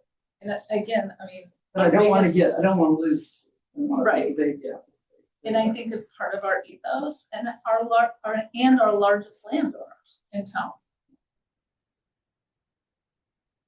So are you advocating leaving it alone as is or merging it with responsible? I would leave it alone. I mean, they're not separate. And you can have, when you are working on something, you hope that they are multi-beneficial, right? And that responsible land use would be thoughtful land use as well. That makes sense, right? We're just trying not to increase it. Appreciate that. Operational efficiency. But trying to, I get what you're saying. You want to have that incorporated into everything, or not just hanging off again because it's too big. It's too big for us. Yeah, it's too big. Do you have things that where it It's When we are safety. doing development, we think about environmental sustainability. When we are doing safety, we think about environmental sustainability. No, and safety is completely dependent on climate change. Exactly. We Thing talk that about we climate have is fire resilience. risk. You know, that it impacts that, it impacts responsible. See, I guess I thought of this stuff in the past more as reach codes and greenhouse gas issues. I mean, to me, those were sort of things that would have gone Climate action plan. yeah, underneath that category. Yeah. Versus you're sort of saying we should be environmentally sensitive all the time, and I hear you. I think that's 100% correct, but that's not a program. You know what I mean? Like, because to me, I mean, the way I think of this stuff is you have categories, you have strategies, and you have programs. Like, you know, you sort of work your way down, and this is sort of at the highest level, a sort of large umbrella. So I'll give up on my my environmental sustainability if I can have my customer. community. I'm okay, but community. I mean, like community faith, like community is a priority. Community is a priority. It's like easy. Children on the top. Begin. Well, but I don't think that's right. And not in terms of budget, because remember, the primary thing we're doing here is trying to help think about the next 2 fiscal years. Yeah, and the reality is we are not going to spend the significant amount of money on community right now. Well, we're not, because we're going to do the all that stuff. We're worrying about. We are, and I think we're going to worry. I mean, just put it in context. I think we're going to worry about the budget and the audits and raising more revenue before we're going to worry. I mean, it's not that we can only do one thing at a time, but in terms of major staff time, those things are going to come farther down the list. I think they have to. Again, none of these should be completely zeroed out. I hope they don't get zeroed out. But the other side of this is we have a pretty limited budget and pretty limited staff. So some of these are going to be sort of, you know, as time permits, which is never very satisfying, but it means we think it's important enough that if staff can find the time to work on it, they should, but we're not going to say it needs to be your number 3 priority and that they're going to drop other things to do it. Like, we're going to have to eventually help staff think about which things we're willing to have that they get deferred. I mean, we care about them, but they're going to get deferred until they have time to work on them versus things that we're going to give them direction. You need to do this. Like we've clearly given Tony the direction. The audits need to get done. He doesn't get the discretion to say, oh, well, I got busy working on the fee study, so I didn't get the audits done, as an example. Right. So I think as we work through that, that's what we have to keep in mind, what we're trying to accomplish. Does that seem reasonable? Great. And I'll just say the obvious, which is it's really hard to do this year because we may have a revenue enhancement measure that changes how we want to do it. So I'll just put a little teaser out. Let's do the best we can under the circumstances we have. There's no reason why we can't have another adjusted priority setting session once we know where we are. Because this is so hard. Because of course we want to have a study for the right organization. We want staff to have career paths. But what could we do today versus December versus a year from December? It's very different. And I think there's no question that if a revenue measure passes, that we will have another performance meeting for sure. I mean, we have to. Because I guess I was hoping there's this year, this coming fiscal year, and there's, we need to help staff figure out what to do. And then there's like, well, yeah, we think that's a good idea, assuming we had money. Or no, that doesn't actually seem like a very good idea. I think we can help sort of sift that part of it out. But in terms of saying we're going to prioritize stuff if we had more money, that seems a little bit like a crazy process to me because we don't have the money right now. So what do we prioritize? But I would say that we kind of do need to prioritize what it is that will create long-term, viability is not quite the right thing I'm trying to say, but if we are going to exist as a town, there are certain absolute things that we're going to have to take care of for the next 5 years, say, and we need to kind of think about that because if we make a decision to go out and ask for the town to commit, the resident to commit more money to tax themselves more, we have to kind of be able to say, this is where we are as a town. This this what is we need. all we can do. Yep. We can only provide this level of service because we are massively understaffed, because we have so many requirements. And this is kind of what we need as a minimum for a town to operate. So I think we do kind of touch. Well, yeah, and I think that's what, for, if we get revenue, a bunch of these things, with the CIP in particular, there's a bunch of stuff on there that clearly, I think because we've talked about it in the past, we as a council think are important. We're also not going to budget them this year because we don't have the money for it. So, but the other thing, and we talked about this in one of our previous council meetings, is some of this, maybe we'll find a way to say, let's do the light version. Let's do a little bit here, and then we're going to do a bigger thing later. And for some projects, I think that makes sense. And for others, I think it's pretty inefficient. You end up spinning something up, and the startup costs of getting it running overwhelm the value you get of a light version. But for other things, it's like, yeah, we moved the ball forward in a meaningful way. It didn't move it all the way. That can be super valuable. So yeah, no, I think you're right, that there's definitely a bunch of stuff that we're going to be looking at. And that's kind of what I meant about, for the things that we think, yes, we definitely want to see these get done, even if they're not going to get done this year. You have more to say, or I just thought okay, no. Okay, so then and we did this before, I think the harder question here is, so now we have 6 categories. What's the order? Because I think you have to be honest about it, at least for this coming year, and define the order. As much as, and that doesn't mean that if you're in position 6, you get 0, but it means you get, it's a big, a single-digit % or something. You're going to get significantly less, I think, than if you're number 1. So, what do we think this is the right order? Do we think we should move some stuff around? I think Judith was suggesting maybe operational efficiency needs to potentially move. It may. So I agree with your point. To me, the finances are first and foremost. We don't exist in 3 or so years if we don't do that. So for this year, and that's one that might, once we're on a better path, could change. But I see that as critical. We don't exist without it. And that not everything there is going to be equal. But as a bucket, I think we've got to keep that first and foremost. The question I have on safety is not, do we value safety? It is, if we're developing budget and activity priorities, what has changed and pressure test that. Evacuation, wildfire, earthquakes, those are never going to be gone from our daily worry.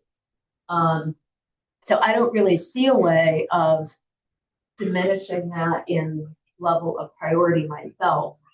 But, one of the presentations asked, well, how should staff think about the safety element, which is interesting. Is that safety or is that compliance with law? Because we need that.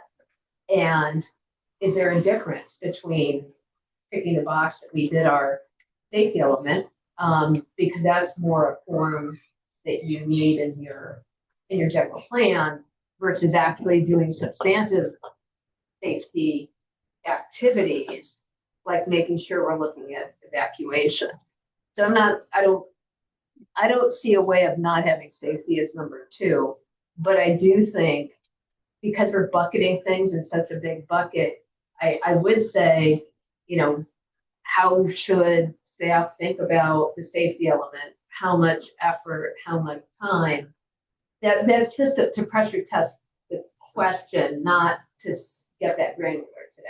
But that's an example where it becomes ambiguous. And I'm hoping that after we do this rough agreement on the order of the categories, I think probably go through the stats, but we come back, because we got time after. We come back, we talk about the strategies underneath these, because I think, take safety. We've got law enforcement contract. Yep. We have wildfire resilience, if you will, and we have earthquake safety. And we can look at those separately. They're all under one bucket, but we can look at them separately and give them different sort of relative measure, if you will. Yeah. Okay. land use, we can't get away from because we have to comply with, in a minimum. Not that we want to stay with the minimum, we've got to comply with our obligations to complete our housing element and to implement programs. And there's a lot of bad things that happen if we don't. So I don't see any way of moving that down myself. If that's where we want to put housing related, land use related policies. And I'm just talking out loud here. These are hard tasks. Operational efficiency and effectiveness, to me, encompasses stuff that's almost broken in town. So, our IT, the infrastructure is terrible. And, for staff to be making decisions on outsourcing and managing responsibly contractors, which I think is a really big point. You need people here to have continuity with these contractors, that we're spending good money. We're not just spending money, we're spending it in a way that gets us somewhere, in a year's time or something. So I don't know, I think that stays. And whether you put community after that or environmental sustainability, the reason I would bump sustainability down is only because in this town we're wired to try and think about that practically every day. I don't think anybody in this room takes a decision that would be unsound without pausing.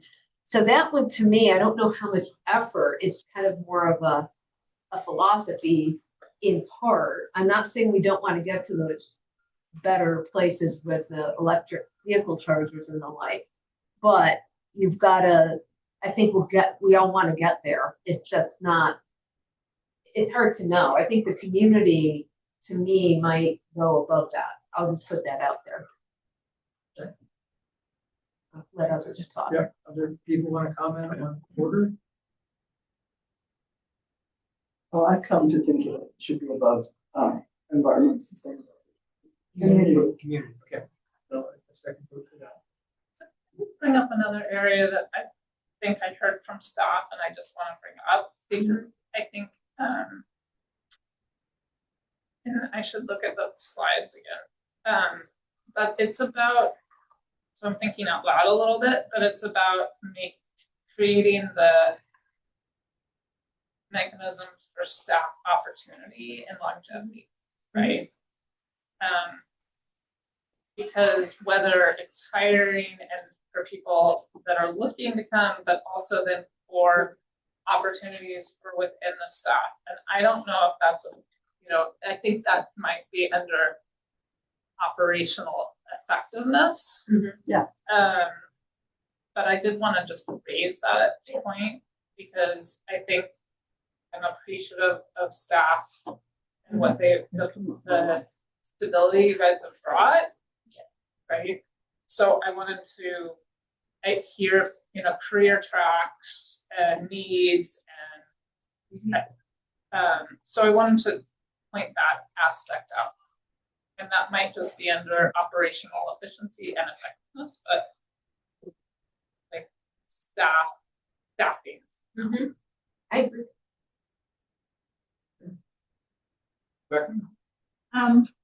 So of course I agree, financial responsibility and long-term viability is our number one right now priority. I struggle with the same issues that Judith brought up of safety. Of course, safety is primary. It's a super important priority for the town. However, when I kind of think about it in terms of giving the staff direction to work on it, we're working on the safety element. That we're going to be done with that. Probably, I don't want to 100% commit, but in the next few months, we're going to have that done. We're going to have our safety facilities list out. So then the question is, are we going to be able to commit funds to start implementing some of the ideas that are listed in that list? I don't know, to be honest. Many of them could be quite expensive. Evacuation is really expensive when you think about somehow creating 3 lanes on Alpine Road. So it's yes, it's important, but in terms of our long-term viability as a town, I don't know. For the next year, I'm not 100% sure. If we get a horrible wildfire, then I'll have to bite my tongue. But it's a big project for which, you know, we have to be honest, we don't have money for it right now.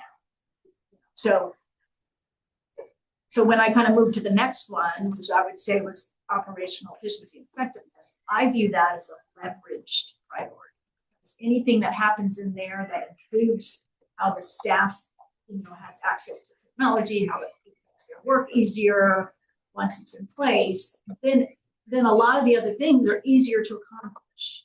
And when OpenGov is working for permitting, you know, we may not need quite as many staff as we're requesting, you know, because the work will be easier to do. When the community asks for more transparency with respect to finances, and even for planning and building, it will be there available eventually online, self-serve. So that requires less, you know, impact on staff.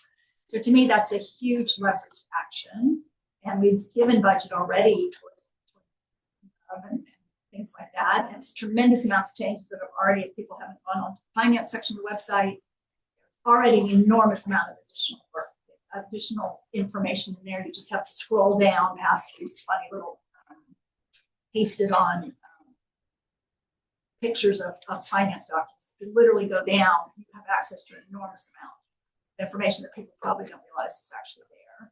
We're making progress already with transparency. So then we get to responsible land use. Of course, we have an enormous amount of work to update to get all these housing element programs that we've committed to in this REAM cycle done. And that's in progress.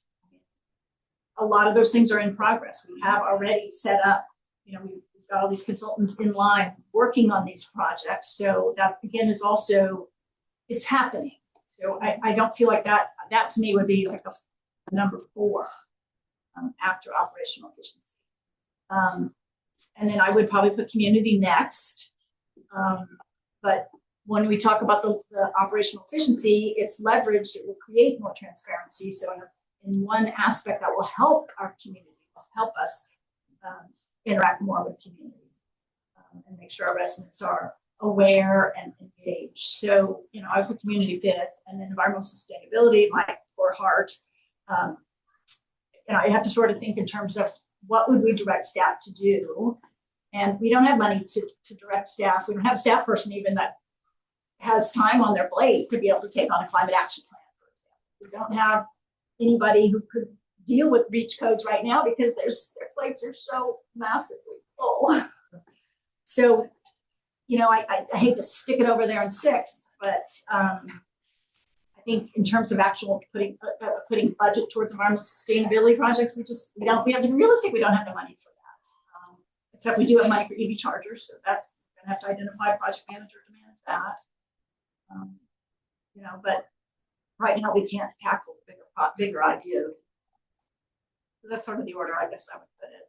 So it's helpful to hear that for me, speaking only for me. I am wondering, is there a subcategory of safety that we really do need to just look at, right? So I'm not sure what that is offhand. Complying with a statute is important, you know, like we've got to be compliant. So that's of a different level of import than, I'm just going to pick random things that probably aren't accurate. Communication infrastructure at town, you know, making sure that the Starlink is working and that people know they can come here. And we could put limited resources toward long-term safety planning, not implement, but start thinking about what are the steps to get to a place when we have more money that we can spend, because those are, you know, storm water drainage, you know, that's infrastructure, but it's also safety related because it's flooding related. So I don't know if there's a way to refine safety so that it just because something has the word safety in it, or is 2 or 3 steps removed, doesn't raise it in a priority, but that we're being more practical on what it is for safety that we ought to be monitoring. So I'll I agree with planning resources, safety, for us to establish, future planning as well as the law enforcement contracts. Yeah, me too. We'll break that. We're gonna do that. Yeah, we can try to break that. So I think the way I look at it is financial is number one, because if we don't have it, we don't have a town. So that's easy. Safety, I look at that very narrowly as if the town is destroyed or burns down, we don't have a town. So there's lots of other things that can be safety, but just to be clear that those are lower priority to me. But there's just basic, if we have lawlessness in town, things like that, that's basic safety. That's clearly number two. I think operational efficiency is number three. And I think that because if we don't have a town government that can get things done, then kind of the rest of this is sort of for naught in my mind. And then I would put responsible land use. And it's not that, again, none of these are going to get started to zero. But to me, operational efficiency is the next one. And then I would choose the community and then the environmental sustainability. So I think mine's the same as yours, Rebecca. Yes. So, and again, I want to keep us focused to these are really big buckets. And, underneath these buckets, there's a huge array of things, and we can't get hung up on some of the lower level things that we know just aren't going to get done. And I get it, even though technically they're in bucket number one. Some of the stuff that Tony wants, wonderful, but not going to get funded this year. So Craig, I agree with that. I'd be fine with that. The only thing I want to caveat for the public who may be listening in or for the record is that responsible land use, we have come a long way over the last year. We put 1,001% of our efforts in it during the housing element. We continued a solid record of progressing things forward. And so for me, it's not a question of it being a lesser priority. It's just that I'm less worried about catching up than I was a year ago or 2 years ago. It's still very important, but I think for what we want to correct for this year, that's why I would agree with that. Yeah, and there's no question that we need to get the housing element done. I mean, just because I've moved it down one doesn't mean we don't have a bunch of important things that are still priorities. Yeah. So are we okay moving on this next? Can I give my priorities? Oh yeah, I'm sorry. I thought you did. My apologies. Okay, good. No, they kept going back and forth. I Yeah. lost track. It's all good. I would have let you go before me. Sorry. It's all Go good. ahead. So, very similar, actually. Financial responsibility, absolutely. And then safety for me is second, right? Because that to me is the foundation of what a government does, is to keep your citizens as safe as possible. And then operational efficiency and effectiveness.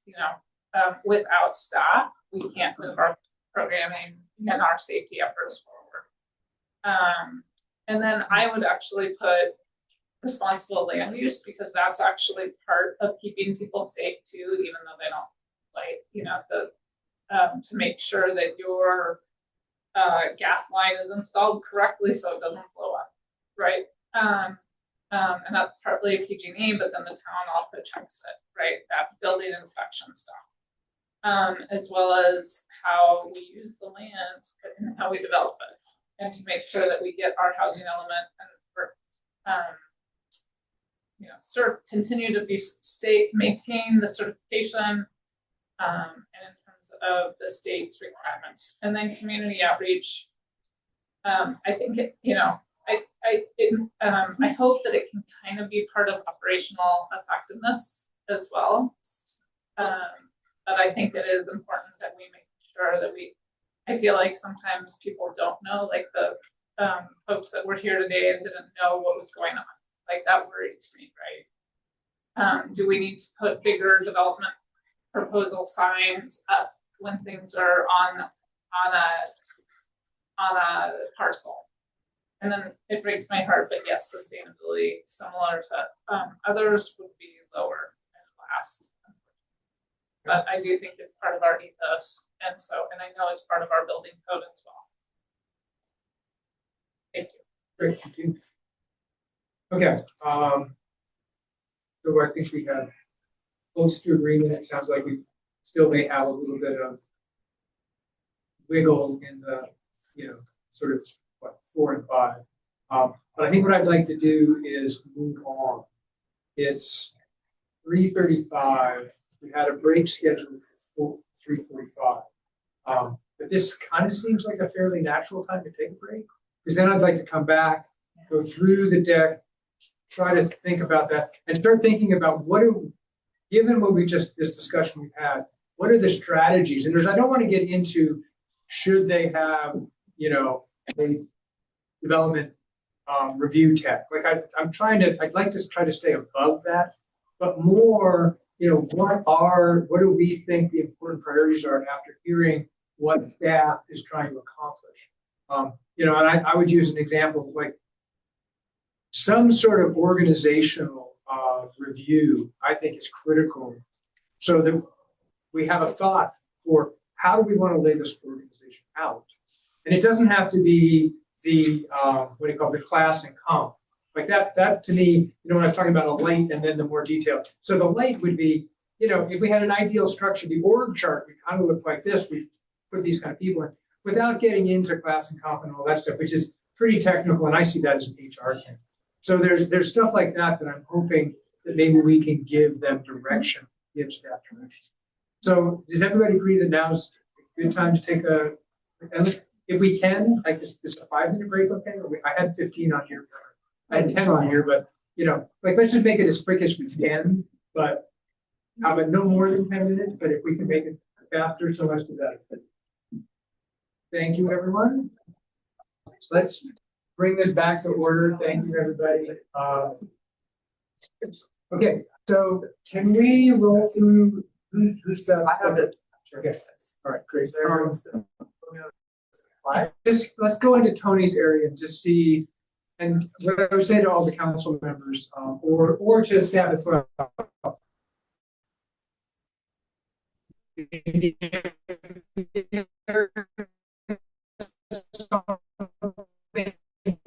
You want to talk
I suppose I have to apologize because I was the one who asked to move it here because I wanted this to be more of a, sit around the table and talk to each other rather than sit at the dais. Well, yeah, it's good, except for we have even shittier, internet. So recording in progress. Sorry. I apologize. Everyone in the room and everyone online. Excuse my language. Okay. All right. So I think these are just stuff that Tony's working on. So unless you have questions, let's go on. All right. So I think this is, potentially there's a little bit of interest. I mean, maintaining more than a 20% reserve. So I'm assuming that that's something that we're talking about if we get more revenue, not something we're talking about. Well, that's our current policy. Yeah. Well, 20% is maintained. Right. I know, but you're saying more robust. So are you saying just maintain our current policy, or the more robust was the more than just the reserve level. Right. It's the use of funds. Yeah. Okay. And so, but it's for this one, it's not having new revenue. Okay, so maybe this. And looking into next year's budget, last year the directive was balanced budget. Yep. And then, but we didn't adopt a balanced budget. We did adopt a budget with deficit, Yep. but that was council authorized that. So it's going to be the same question for 26, 27. You know, because I mean, I think we're going to have a budget where we do get new revenue, and we also have to have a budget where what are the options after if we don't get. So is there a to-do there, though? You don't need our direction now, right now. No, but I mean, that was the budget plan. Yep. Okay. All right, maybe the next slide. 'cause I Well, think- is there a cost associated with creating more robust financial policies in the short term? In addition to what was on the page? Well, no, it would just be staff time. And, That's a cost, because and, you're taking away. Right, but but I'm also gonna consider engaging finance committee, and this is gonna be a very long-term process. Okay, but you're requesting also another person, so that's. But that's an enhanced. That's Okay. That's if we get new revenue. But even then, implementing that position, that's down the road. And when you talk about career tracks, is that an HR job? You just kind of identify the different things? Or is Yes, it would be, updates to the salary schedule, but council does adopt the council salary. Okay, so it's not really just describing what the positions are and what the. Yeah, we'd have to come up with job duties, job duty descriptions, classifications. Yes, and can I suggest we hold this one off until we get the organization-wide needs at the end? Because it sort of subsumes this one. Yes. So let's not dive into it. So next slide on the finance. It's still the same. I mean, I don't have any immediate needs for 26, 27 for the finance department. We are good as we're structured. Well, okay, so But it's the priorities. It's completing the audits, the study, things that we're currently working on that will carry over into the next fiscal year. Tony, is that including the impact fee? Like, is that just gonna happen and we don't need to? Yeah, go in? once the fee study's done, adopted, we'll move it You've into the already next- got that, okay. But the financial reporting through OpenGov, is that requiring additional budget to it? That includes what we're dealing with. It's already, Yeah. okay. you could enhance it potentially in the future, maybe even better. So I want to speak to this one on the restricted funds. So like you're hiding behind me here. Well, I sort of if you're doing public comment. Public comment, second comment. Yeah, we could do second, but yeah, thank you. Why don't we do that? My apologies. We kind of jumped into And this. you can get rid of it. No, I'm sorry. No, that was my bad because I actually didn't want to do it right after the break. So let me open it up for public comment. Would you like to comment? And why don't you come over here so you're speaking more directly into the mic? I think your priorities look really good. I think the staff and everyone needs to know that we all care about the environment and every single one. I'd like to see community outreach in the organizational area because it's so important. I'm not sure the multifamily for the housing element reached everybody. In fact, I don't know. So we need to have community outreach.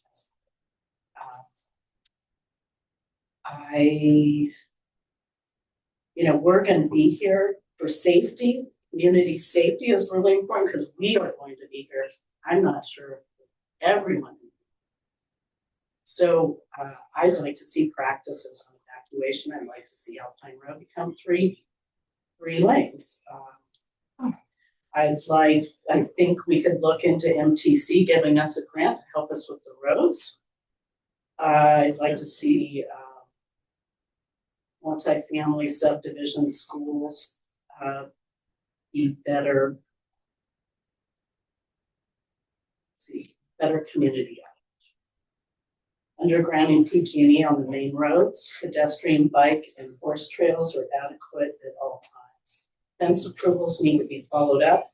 In the last 6 months, I found 2 to 3 fences that are followed up, and I don't want to be monitored. I'd rather the code enforcer do that.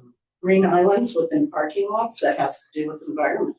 I don't want to see cement, huge cement parking lots. Let's put in good green islands. And in the middle of multifamily buildings, I'd like to see little, not little green spaces, large green spaces. That's who we are. That's who we are. 300 feet away for 1 to 3 acre lots does not even reach the next lot sometimes. So you need to consider with multifamily and schools and bigger facilities that we inform the whole town. We don't always want reach codes because reach codes cost more money to the individuals in town. And so I think hard and long about your reach codes for that reason. Thank you. Okay, any public comment online?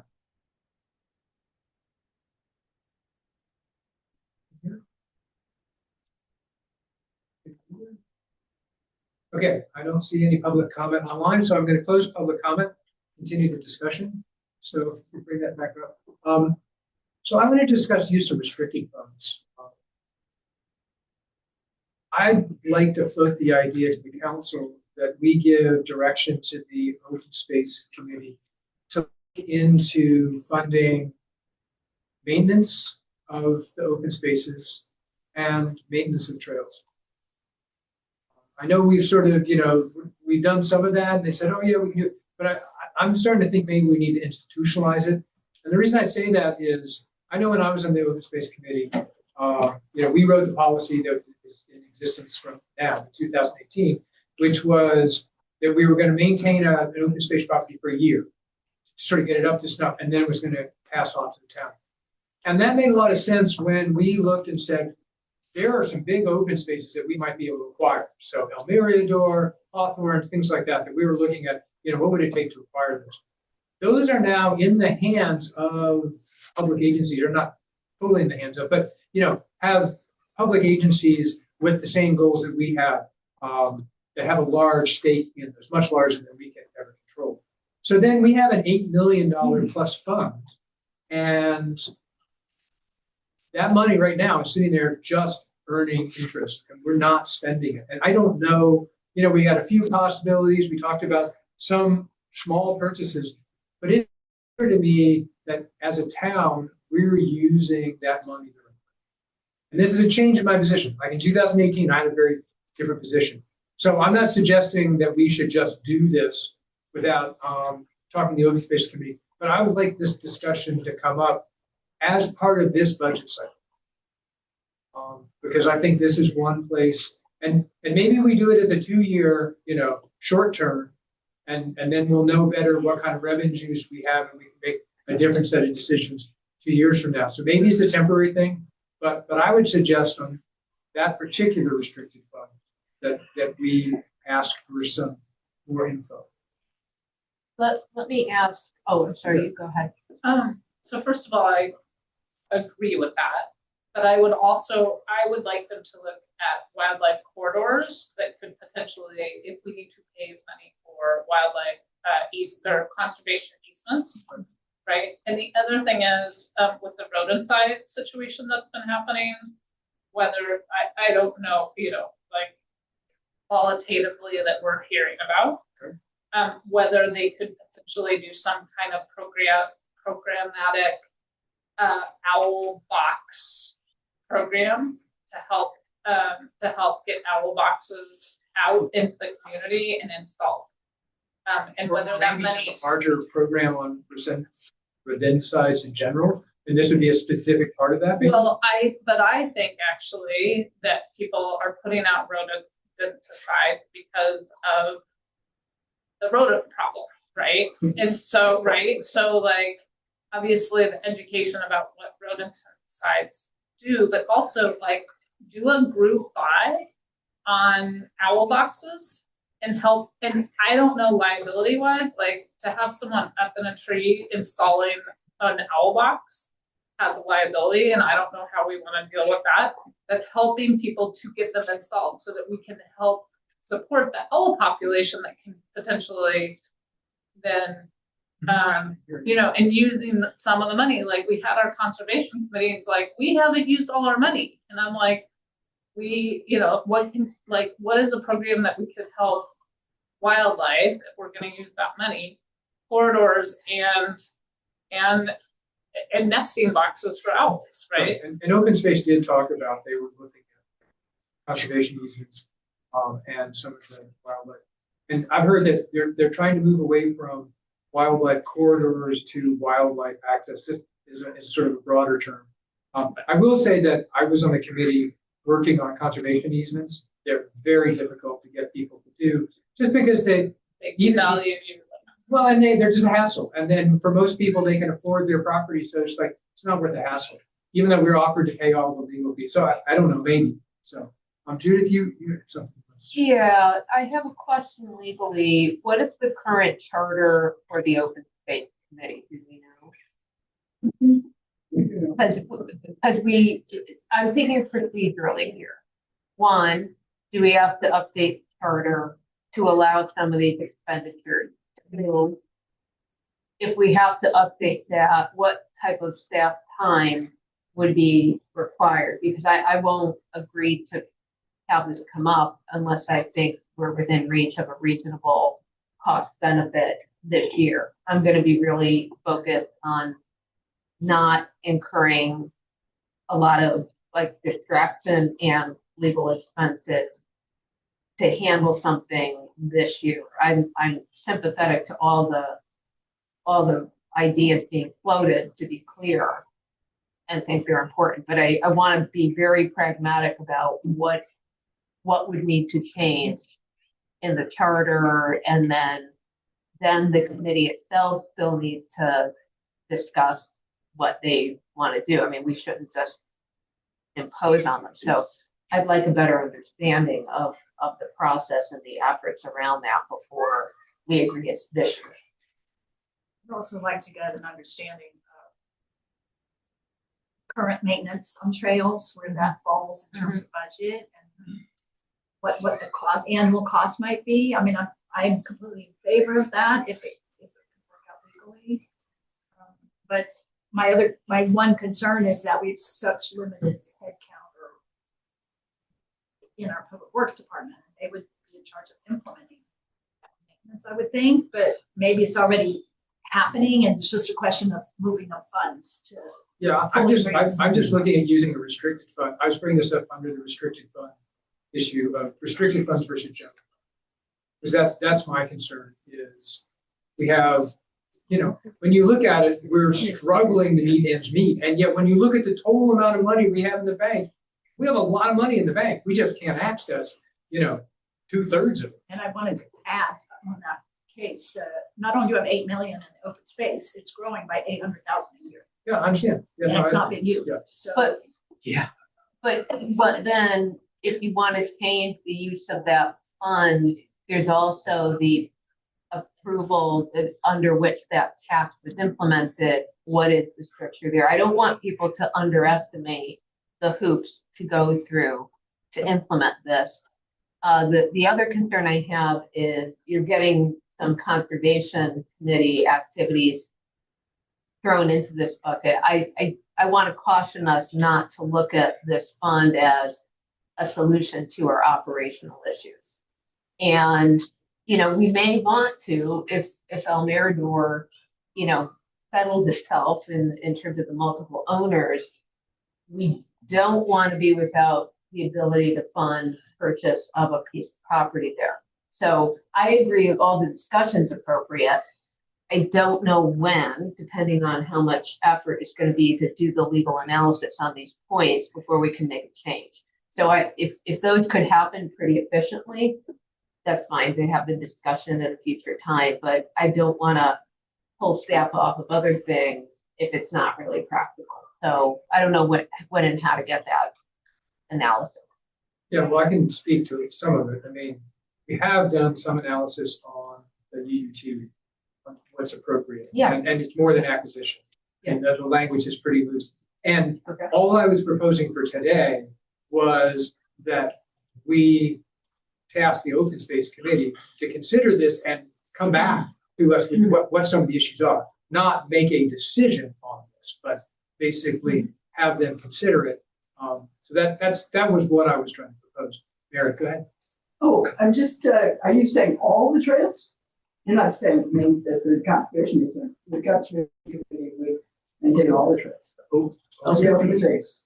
I was proposing that we should look at, I mean, how much do we spend maintaining trails a year?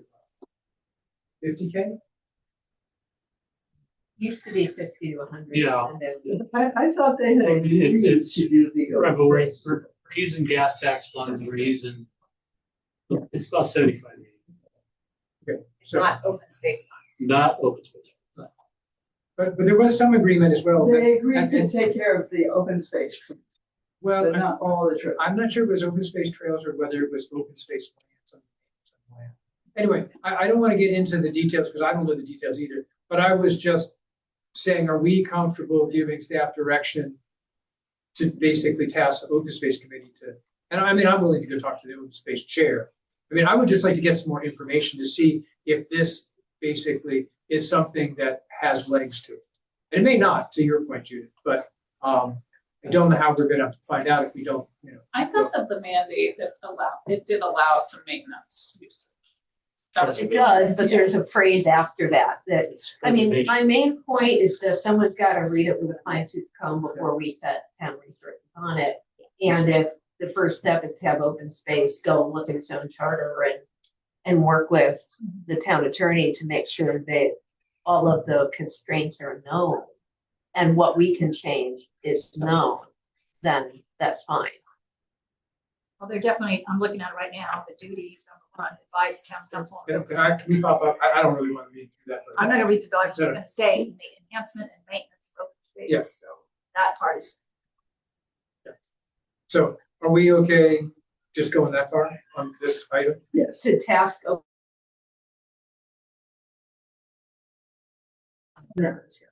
Yeah, because it needs a legal reading. Yes, I agree. I completely agree. look at the charter and also the ballot measure. Yeah. The charter's on the website and. Yeah, the charter's easy, though, we can change the charter. The Yes. ballot website, we have what we have, so. So as far as staff career development tracks, that's the low cost. So Mary, can I pull this one into the end? No. To the end, because we got the, there's a section where we're gonna talk about this. in Yeah. detail. So it's not gonna go away, it's just I want to put it in a different frame. So, okay, next.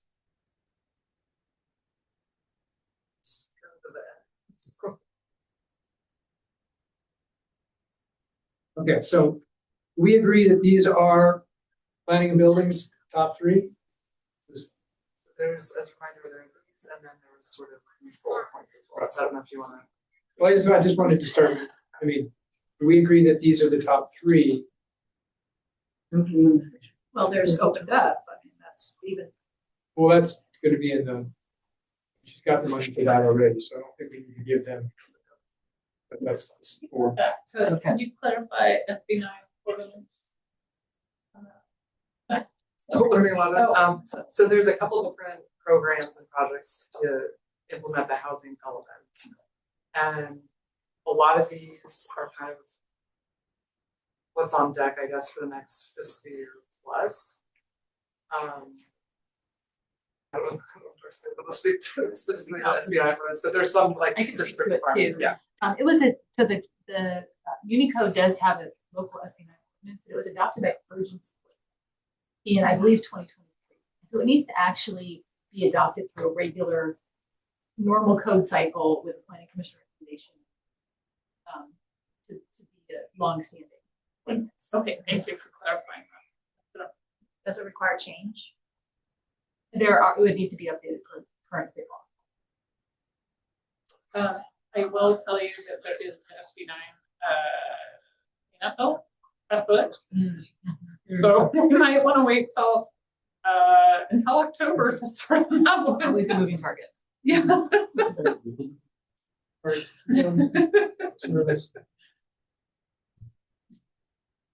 So I don't see any way of changing these, like these gotta get done. Well, actually, one comment I was gonna make on the safety element, because Judith, I think you sort of brought up this. I mean, Rebecca and I have, on what we call our committee now, the Safety and Resilience Committee or whatever. But there are two pieces of this. There's improving safety in the town, which I think having council focus on is important. And there's the safety element, which I see as amending a part of the general plan, but for the most part is a governmental requirement. And I personally would think that directing staff to just get it done and not make it the, perfect, beautiful safety element seems to me like the right choice here.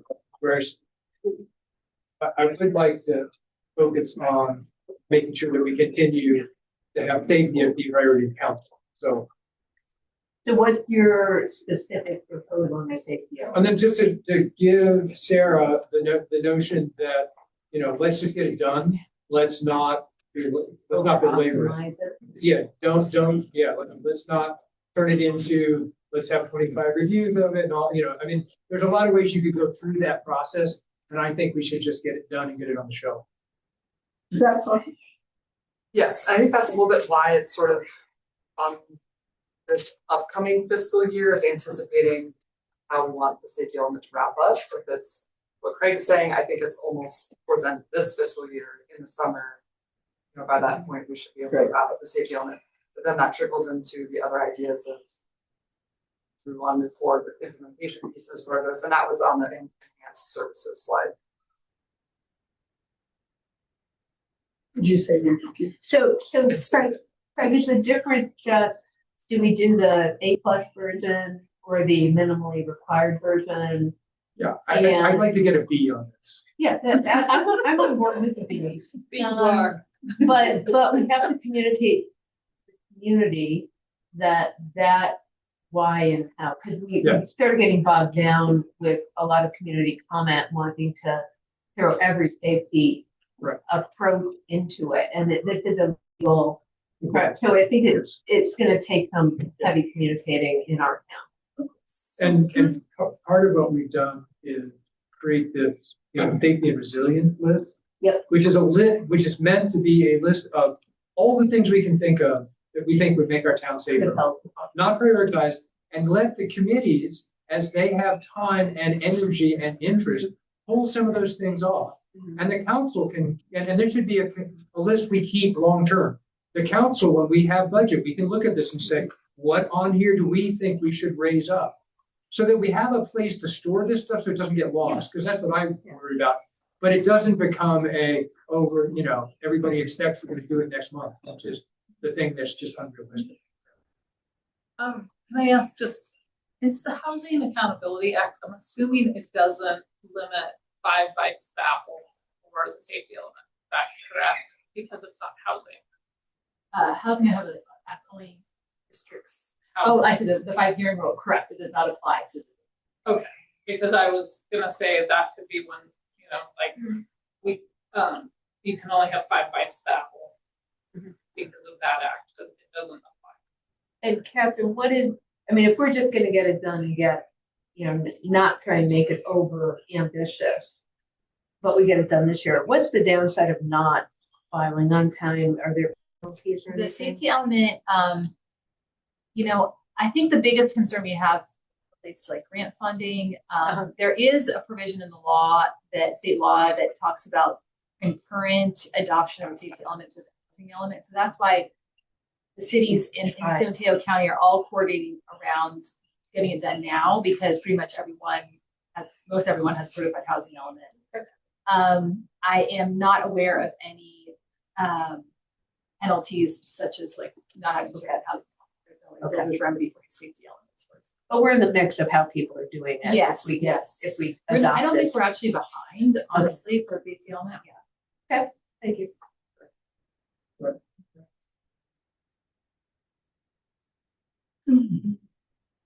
We'll say external communications and awareness. There's a bullet point at the bottom. There's no priority list in those bullet points, but I think that was part of my anticipation when we're doing these updates.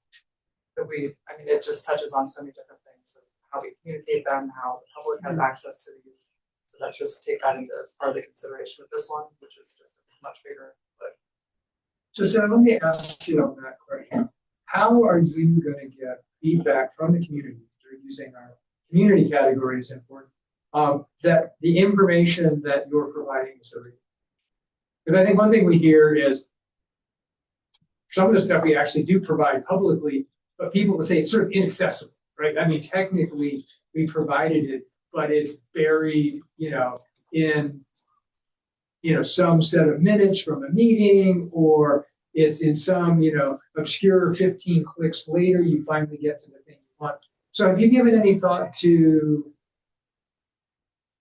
I'm not sure what the right, I don't know if it's charrette or some way of getting some public input of what would the public like to see from the planning department? Yeah, that's a great question.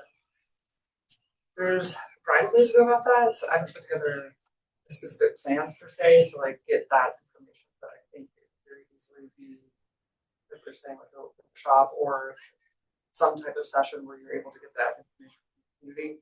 I think very naturally I'm getting a lot of that communication, some feedback anyways. So I like, and there's just other kind of best practices as well of what's on the website versus is it newsletter or how you're pushing out these communications. So I think I've already identified ways that we can make improvements just with how we're currently operating, how I currently see it. But there could be opportunities to touch base with community members in different ways, get that information and exactly what we're looking for. Yeah, I just think that we have an active community asking them. I think you'll get some good feedback. So yeah. Is there a need to give weight within this category, or what are you looking for in terms of feedback? So I sort of feel like this is stuff that Sarah said she needs for her department and that she's working on it. And they're going to come up with a plan. I think, the direction that the council's, I think you've sort of said is, yes, this is important stuff. But until they go through the budget cycle and they come back, I mean, she comes back and says, I need another $100,000 to do this stuff. Then we'll have a conversation around, well, what are the priorities and what are we getting for our $100,000? But I think at this level, I think we all agree that this is a good thing for Sarah's department to be doing, right? Is that? Yeah. Yeah. And I'm not sure this is the right place, but there has been limited postings to the forum because it's a private entity. So I am wondering if council would be interested in potentially direct, like if we would want staff to be able to post to the health community. We do that. Yeah, so I was just I know it's limited. Well, so as mayor, I took on, I basically gave staff direction that said, let's try, and I'm behind, I was going to send out a mail to the forum. What I would like to see is, it's always going to get posted to our website. Like, I don't want to see anything go to the forum that doesn't get posted to the website. But with that, posting something to the forum that says, here's some information with, at the bottom, a trailer that says, and we do not monitor this account. Because I don't want people to think that this is going to be a back and forth. Like that's, but on the other hand, so many people here look at the forum and that they don't look at our website. And I think anytime we can get information out to the public, that's a good thing. So that's the sort of experiment that we're running right now. Edward, I don't know how you guys feel about that. I mean, unless there's real concern, I think we should run that out with that kind of being the process and see how it plays. I would say somebody like Rita was always, quite concerned about using a private resource. And I appreciate that. That's a legitimate concern. But I also feel like if we put it on the website, if everything's published on the website, it's accessible there, that I think that we've mitigated for that concern. Right. So, and yeah, I absolutely support getting, communications out that way and recognizing that there's not and keeping it clear that it's not a dialogue on a forum. We're not going to monitor the forum. I think it's inappropriate for us. Everybody, is that generally something? If you, as the attorney. It goes, I think if it's redundant information, there's absolutely no harm. People could cut and paste onto the forum anyway on any given day. So I see no harm with that. What I want to see is how the public interprets that, and if it starts limiting, our ability to use the website as our primary. So I just want to see how it plays out, because the official place we should be posting has to be public, and how people think about it is usually not quite so sophisticated, but in our turn it might be. So well, and there's something I didn't mention, which I suggested generally that what we post is a very short blurb with a link to the website saying, here's where you want to go, because that and not put very much here because if they need to change it, the problem is on the forum, it's once you send it out, it's out. Whereas if it's on our website, we can change it. So yeah, I think it's really, by the way, there's a new, housing element available. Here's the link to it. That's what I had in mind. Get that kind of communication, not a 10-page. Yeah, the heads up is to me redundant. And let me tell you how this works is going to start becoming problematic if the town website diverges from the alternate. So we just have to be disciplined and frankly just check in 6 months or a year and see if it's effective. Because it's good to get the information out from my perspective. Okay, Sarah, you want to keep it moving? We've got. Rita Cumming. Hello. Yeah. Hi. You just say your name. So I know I heard it on the thing, but how do you? What my opinion on it? I'd like to keep us in discussion. Maybe before we go to next steps, we could go open this back up for public comment. So, all right. So let's keep going with Sarah's stuff. So it's hard to comment on this because we don't have any budget, right? Tony, is there any element of this that's in our budget already? No. Okay. I might just add that for your comment earlier with do what we can with what we have until things change later potentially. Yeah. So for me, figuring out if there is a way to get another FTE that might be paid for under our fees or cost recovered in some way. As I understand right now, the development of new technicians aren't necessarily paid through fees. They're hired staff, but if we can move that into a DRP should be covered under all of our fees. That's the move I would want to make, but I've only just been in my conversation very early on for the updated master fee schedule, which we're trying to wrap up. So I don't know where it's left off just now. But that's something I would look for if we could get additional FTEs.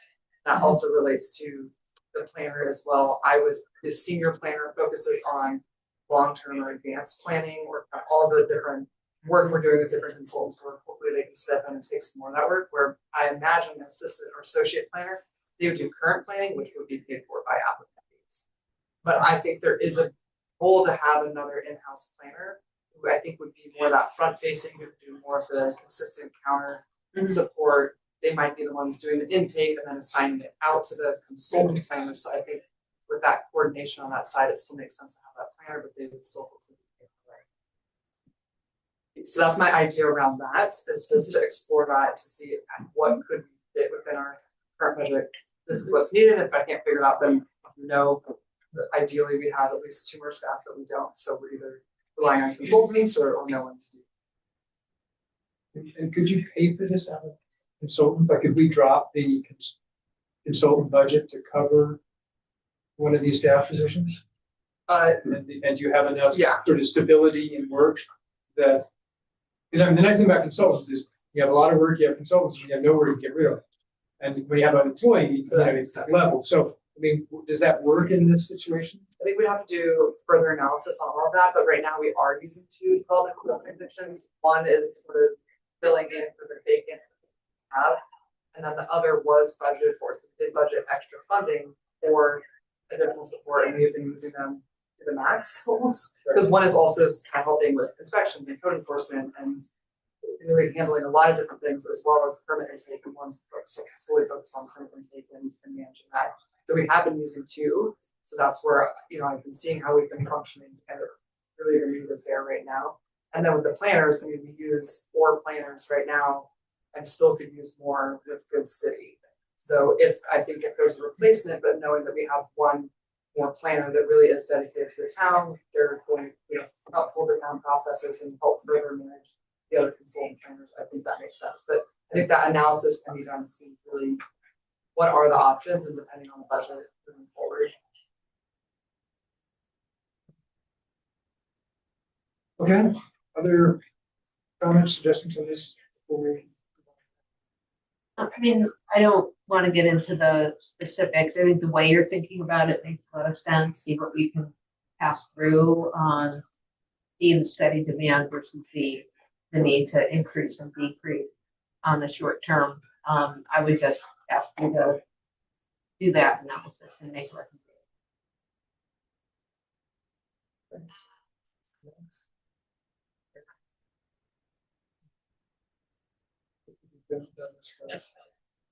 Yeah, this one was a little vague because I know it says resource for advanced planning implementation, but this goes back to the original work with housing element, safety element, all the other work we're doing that we know there's anticipated need for, consultant dollars, staff time, or both to get this work done. And I would say with this stuff, I mean, this is pretty far out. I mean, this is year after next, right? I mean, is there stuff here? Some could be, I would say this is probably farther out, this idea of doing additional zoning code updates, ones that are outside of kind of getting us into compliance, what's needed. So the ones that we're hearing from the community of, we would like to have this, we want to change fencing and have fence ordinance, and we want to make those updates, or we need to have objective design standards or have those updated. That I think is a need, but it's a want to have, right. But I don't want to lose track of that because it seems like that has been really important. A lot of things I've been hearing go back to, we should look at some of these things in the code and understand how do we prioritize these, how would we move forward with implementing them. But I do believe that's a cost, and that would probably be looking for the end of next fiscal year or the next one. That kind of bigger project, how I see it, it's a zoning code update project. Mm-hmm. And then with other work as well, I know you mentioned the open space element, and then again the safety element implementation, where I had said it like we don't quite have the money for it, but it's really important. But if we get money or funding, or how do we kind of play that out and cross the balance of implementing something like this? Veronica, would you mind closing it?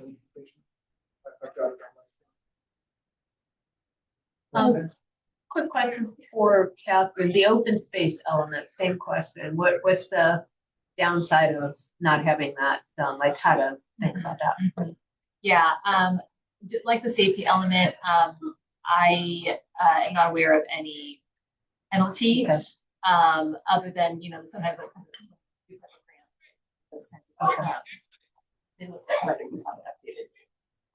open space element. But yeah, and I believe we are also with plenty of company that we have not updated this today.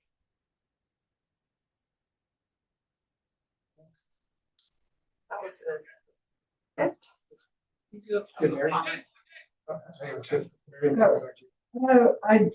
I hope this is not the inappropriate time to raise this, but I don't see anything on MROSD and Hawthorne's and the time that's going to take.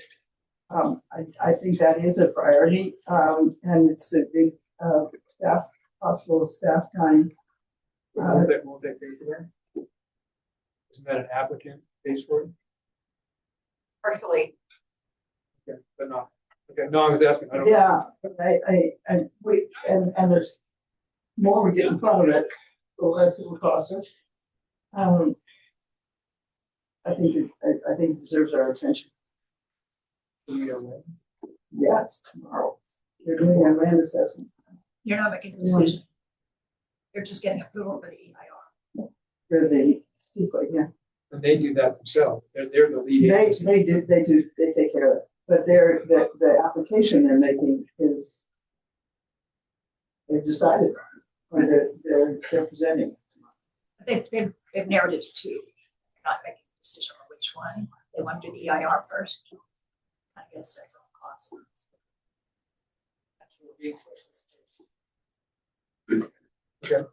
So the piece that will be a hopefully minor cost for is I want to make sure, because Catherine's term is conflicted, that we have an alternate attorney appointed. The one that we were about to engage came up with a potential conflict, and I've been having trouble getting back from them. So we still have to do that, and there's going to be a little investment in getting them up to speed to be prepared for whenever they do something more substantive, they can advise us. But I don't think that's a huge lift. I think it's getting up to speed level time.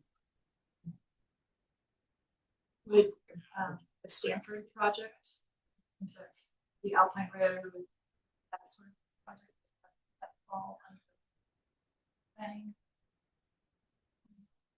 Public works. Well, you're talking about the $100,000 contribution. Yeah, that would be a public works study relates to the road.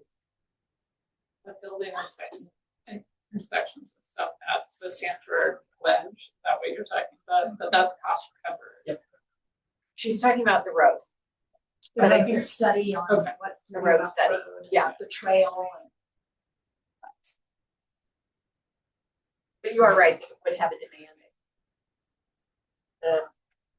That is so next year probably, and then or the new position would absorb the inspections.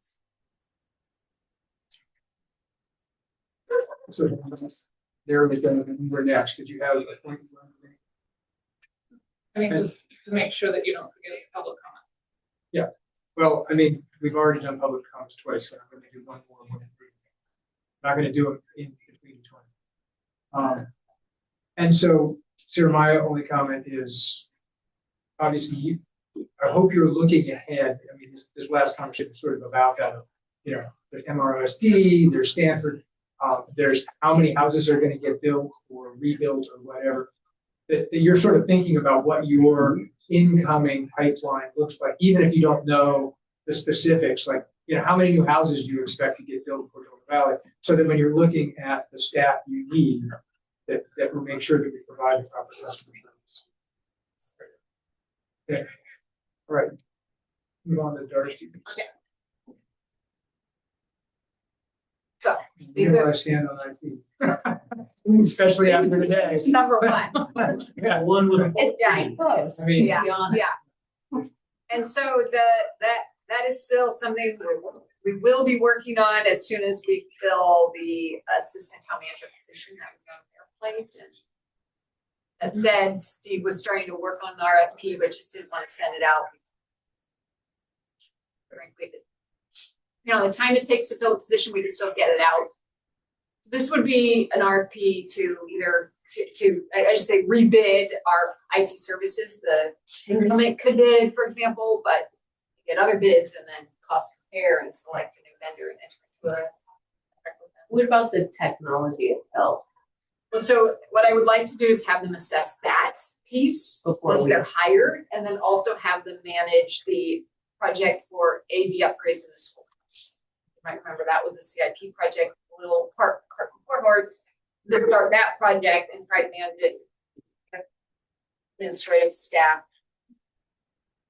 What I'm hoping is that we get at least a little bit of CIO as part of our tech contract. Somebody who can come in and advise us, not just somebody who can fix our laptops for us, but somebody who's going to think a little bit more strategically about, do we have the right tech? When should we replace it?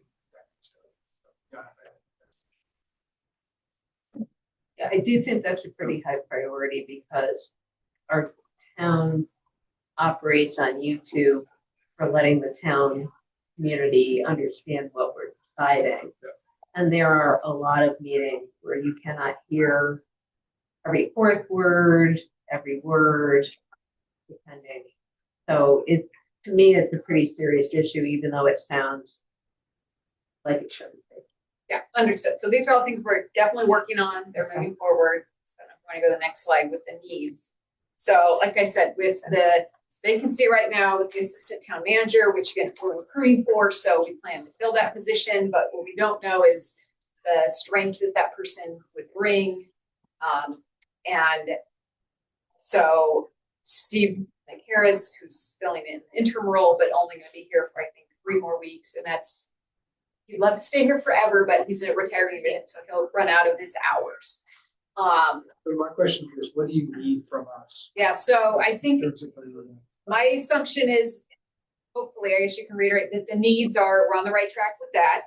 And then for future enhanced services, I just want you to be aware, I don't think any of these are gonna go into the fiscal year 26-27 budget, because to be honest, they're low, from the staff's perspective, I would say they're lower enhanced service and programs needs.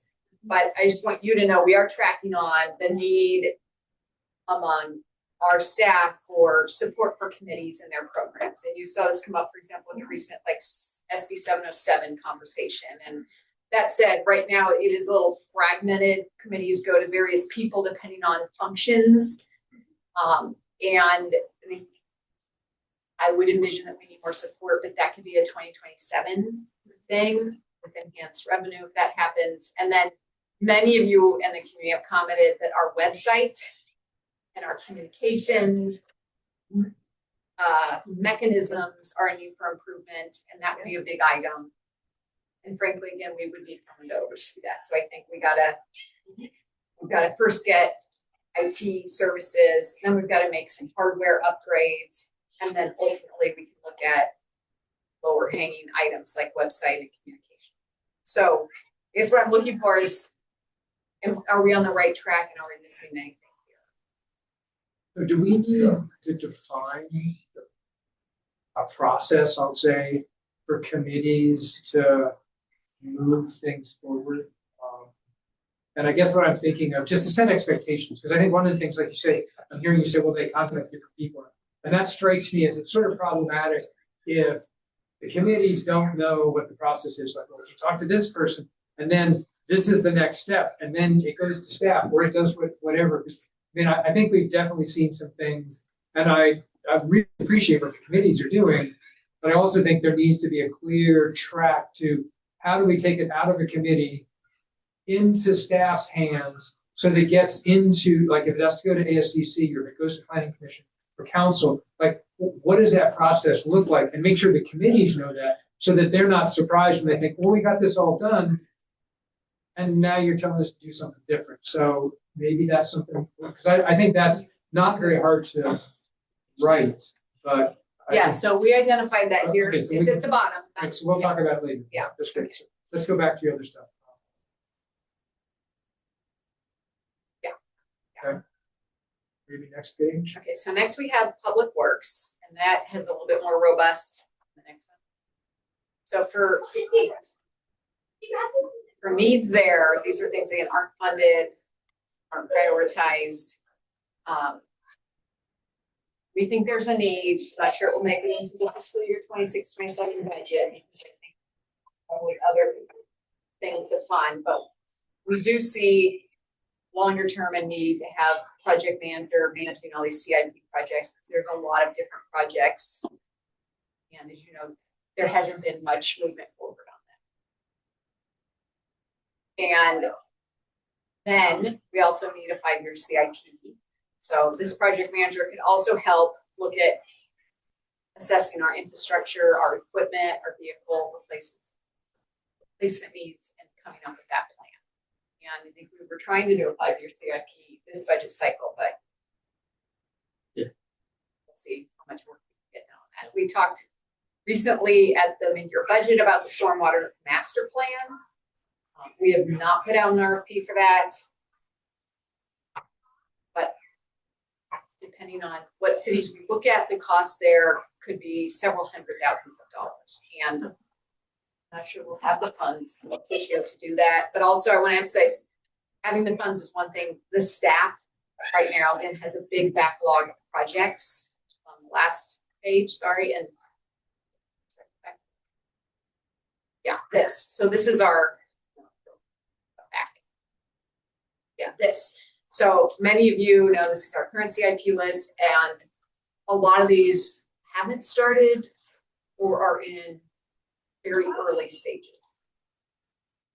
So our work plan right now is to clear through this backlog and then move on to new projects. And so, to be honest, something like the Stormwater Master Plan probably couldn't even start, even if you approve the funding, until 2025. 2027, possibly later in the year, realistically, and that could be a whole year. Just depends on the scope of it. So how are these projects moving forward? I couldn't hear you. Could you repeat that? Sorry, what? Could you repeat? Oh, I'm sorry. How are these projects moving forward now? So right now, we have hired consultants to work on some of them, like street resurfacing. We have over $100,000 contract with Interwest to work on that. The town center court resurfacing, as you know, staff has been working on that, trying to move that forward. It's not funded now. House IT we talked about, it's on hold until we get IT support. Ford Field bathroom, very early stages. Bridge repairs, early stages. And EV charger in town hall, efficiency upgrades. I don't think we've done any work on those other than paperwork. Yeah, there's some coordination effort with amongst the cities that all of them see the same. So almost all these are in stage 0 to stage like Yeah, 1, which is just paperwork stage. Okay, I guess the higher order question I'm trying to ask is, I mean, on the next slide, you were saying that we potentially need an FTE to manage CIP. I'm trying to figure out, like, do we have enough to manage some of this CIP now and we'll keep it moving forward? Or is this stuff just falling off the plate because we don't have this person? It's a little bit of both. I think part of what happened was that the former assistant town manager was trying to manage some of these themselves. So again, it's part of the immediate organizational study looking at what was on the assistant town manager's plate and if they had too many project management duties that should have frankly been assigned to a lower level staff, because that's an executive position. And so in assessing those projects and then the capacity that exists right now with the engineer, we're trying to figure out where that is. And I definitely see a need for this position. I think what this team has talked about is just the lack of funding for that. But often what you'll see with the CIP funding is funding for project management. So for example, the project funding itself would have project manager funding. And I don't think traditionally we have done that, right? Okay, but that's so that may happen patiently. That, yeah. But that's not going to solve. I mean, I guess what I'm looking for is, it sounds like there needs to be within the organization a role to manage CIP projects. Yes. And maybe it gets distributed. It sounds like it's not the assistant town manager that's too much, but it may not be an FTE dedicated solely to that. I mean, maybe. Correct. It sounds like there's another FTE that we need on staff, whether it's this FTE or that an FTE takes some of this and some other stuff that it balances out a different way. Is that? Yes, reason? that is correct, yeah. So, I mean, what other people, I mean, because this is clearly a direct budgetary impact. But I think I'm hearing that there's a need for at least one unallocated staff member. We also could apply for grants, pay for some of these. I mean, maybe, I mean, I don't want to say what, it feels like we have stuff that's falling on the floor. And we need to make sure that that role gets covered, not a dedicated position. Could you talk a little bit about what you envision the assistant town manager responsibilities being, since you're changing them somewhat? We're not thinking of changing them right now. We're recruiting to fill essentially this, the vacancy. So the big responsibility is HR, and then you have overseeing IT, you have overseeing all the risk management, sustainability, communications. Those involved in sustainability. Reporting. Yeah, some minor reporting. Some programs. Some programs, related yeah. to waste and recycling, things like that. So when Unfunded mandates. yeah, what I said was when we filled the position. Well, so first of all, I think there are things we're realizing didn't belong in that job because they weren't more executive or managerial duties. They were definitely more, more an analyst work, if you will. So, and that is already kind of sorting itself out. Because we're figuring we've had to reassign it because it's limited hours. So that's, I guess you would say, coming out in the wash right now.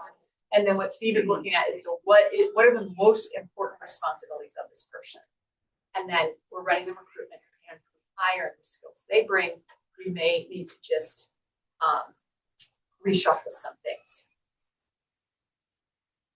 Because in terms of overseeing IT, I know Corey used to run around and Band-Aid everything together for us, but if we're talking about doing an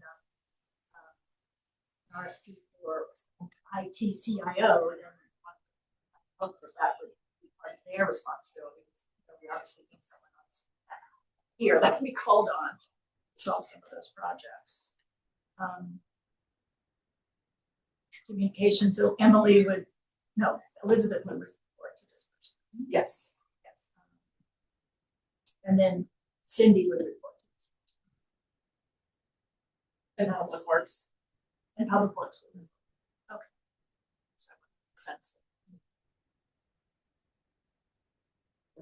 So yeah, to answer your question, yes, it looks like an FTE or most of an So FTE. let's, but it- why don't we just hold on and let's go on, because we're gonna get to your organization stuff. I think this will feedback. Can I just ask Yeah, a sure. question? Yeah. Yeah, can I, like, honestly, you know, our CIPs from last year have made slow progress, right? Does staff feel that we can add anything else or no? So if staff were to add another one, it would be the stormwater master plan. I think we would be in error if we didn't clear some things off our plate.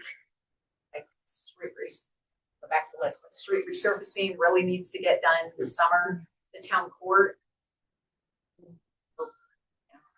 For a huge community need to do that. Schoolhouse IT, that's very important. And these other ones, we have to keep making incremental progress on the next four. And to talk about grants, we have grants that I don't say we're behind on, but we're not doing much on. So this plate is overflowing, frankly.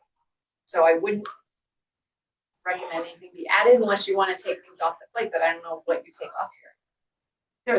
The bathroom is one that may come out in the budget too, as we get, you're gonna get the cost analysis memo and present that to you, and then you will make a decision as to whether to proceed with that project and use the grant funds or divert the grant funds to something else. But I would emphasize that could then be a different CIP project, because remember, we have to use those grant funds in less than 22 months or they go away. We can use them for other purposes. We're getting too low. Too much. Okay. Wait, are you done, Helen? Yeah. Okay, sure. Yeah, go ahead. My question is, when's the last time we did a 5-year CIP or trails and recreation facility maintenance? Never. Never. Okay. Yeah, we know we did stormwater in 72. It's on no, 1970, year I was born. See, we did. Okay, thank you. Yeah, so I think the only thing I worry about on things like stormwater sort of applies generally is liability. I mean, do we have any liability? Because I mean, if you destroy a road, you know, it's a lot more expensive than $300,000. And I'm suggesting that you should move forward with $300,000, but I would caution us that, I mean, I wish I had a better sense for how much liability was out there. That's my difficulty, because if there's a lot out there, then I would say, yeah, we should find the money and we should just do it. On the other hand, if it's like things are working pretty well and we know we have stuff that needs to get fixed, but nothing sort of in sort of imminent danger, then maybe it's okay to put it off for a year. But I think when we had the previous council meeting, I mean, that's where my head was at is, well, what if this stuff blows out? Because then it's quite expensive. So I don't know. I'm struggling a little bit with how we deal with that. And you know, I know Rebecca was trying to push for. I mean, is there any way just to look at the storm drains, not for master plan, but just look at them and say, Run the cameras through. maybe just run a camera through it and just say it's blocked, it's clear, it's rusting, it collapsed. I mean, you know, bucket it into 3 categories or something, just so we have some sense for the risk without turning it into the master plan, which I totally think is the right thing for us to do, just like the 5-year CIP. I mean, those feel all to me like things a well-managed town should have. But I'm looking a little bit more for, do we have outstanding liability here that we don't even know about? So part of that analysis, liability means is an accident or an incident imminent, right? Yeah. That is more what you're talking about. Liability legally is different. And you've got to be careful, and this is a conversation that the town attorney can help us think through, not today, about if you go a little bit of the way to understanding the problem, you've asked the question, and do you have, when does the duty to fix it apply, if any? Like, I need to understand much more about, if you go a little bit down that path, are you increasing legal liability or not? The right answer is to get it done. Like, let's be clear. We call it duty to act. It's like, you can choose not to act, but once you start acting, then you have a duty to continue. And you're sort of asking something similar to that. If we start down this path, have we sort of committed to that path? So I think that's a good question. And if you do a little bit and a proper job is this much, and you miss, the thing in the corner here, what are you creating in terms of exposure? And I want this fixed, to be clear, but we ought to not improvise on easy solutions if we're accidentally creating all kinds of duties and all kinds of things we frankly can't do much about with it. Like, do you have any idea how we think about that? I think, well, two things. One is, I think we should be coordinating with our insurance provider plan, if we haven't already, in terms of the best practice recommendation about, do we move forward with this now, even though we can't budget for it? And then I guess two, if the answer is yes, go ahead and move forward with it. Can we so long as the assessment prioritizes and gives timeframes for a plan to repair everything, is that sufficient protection for the town? We have a plan. Obviously, we can't do everything, year one, but in other contexts, that's generally how courts have looked at it. Like, as long as the town has a plan for fixing its sidewalks that they're ADA compliant, that's sufficient protection. And we can work with our insurance provider to make some do it. Okay, great. And I'm comfortable with this taking that next step. I think Judith brings a lot of good points up, but I do want to make sure that we're not just putting on blinders. So, yeah. Okay. All right. Next. Okay, so enhanced services, I'll be honest, a lot of this list came from our community survey that we did last year. So these are all ones we had, frankly, received. We don't need to put on, but these are things that interest them. And none of them jump out as things we have to do like right now. Some of them we're nibbling away at them in various little ways. And this is more related to like a 5-year CIP and wanting to do other sort of enhancements to infrastructure. Well, and I think, like you said, this came back from the survey. This is a great list. We're going to go out, we're going to ask for revenue enhancement. And I think, it's like, these are the kinds of things that we could do with that money, and we think they're important. So for me anyway, I would say that everything on this list does look important if we had the revenue to do it. Like, I like this list, but obviously for the next year without that money, we're not going to jump in on it. Yeah, and there are actually, now I look at this, there are things we can do more of, like we can do more trail maintenance, we can do more facility maintenance. A lot of that does relate though to having the long-term CIP and then budget for facility and vehicle equipment maintenance and replacement.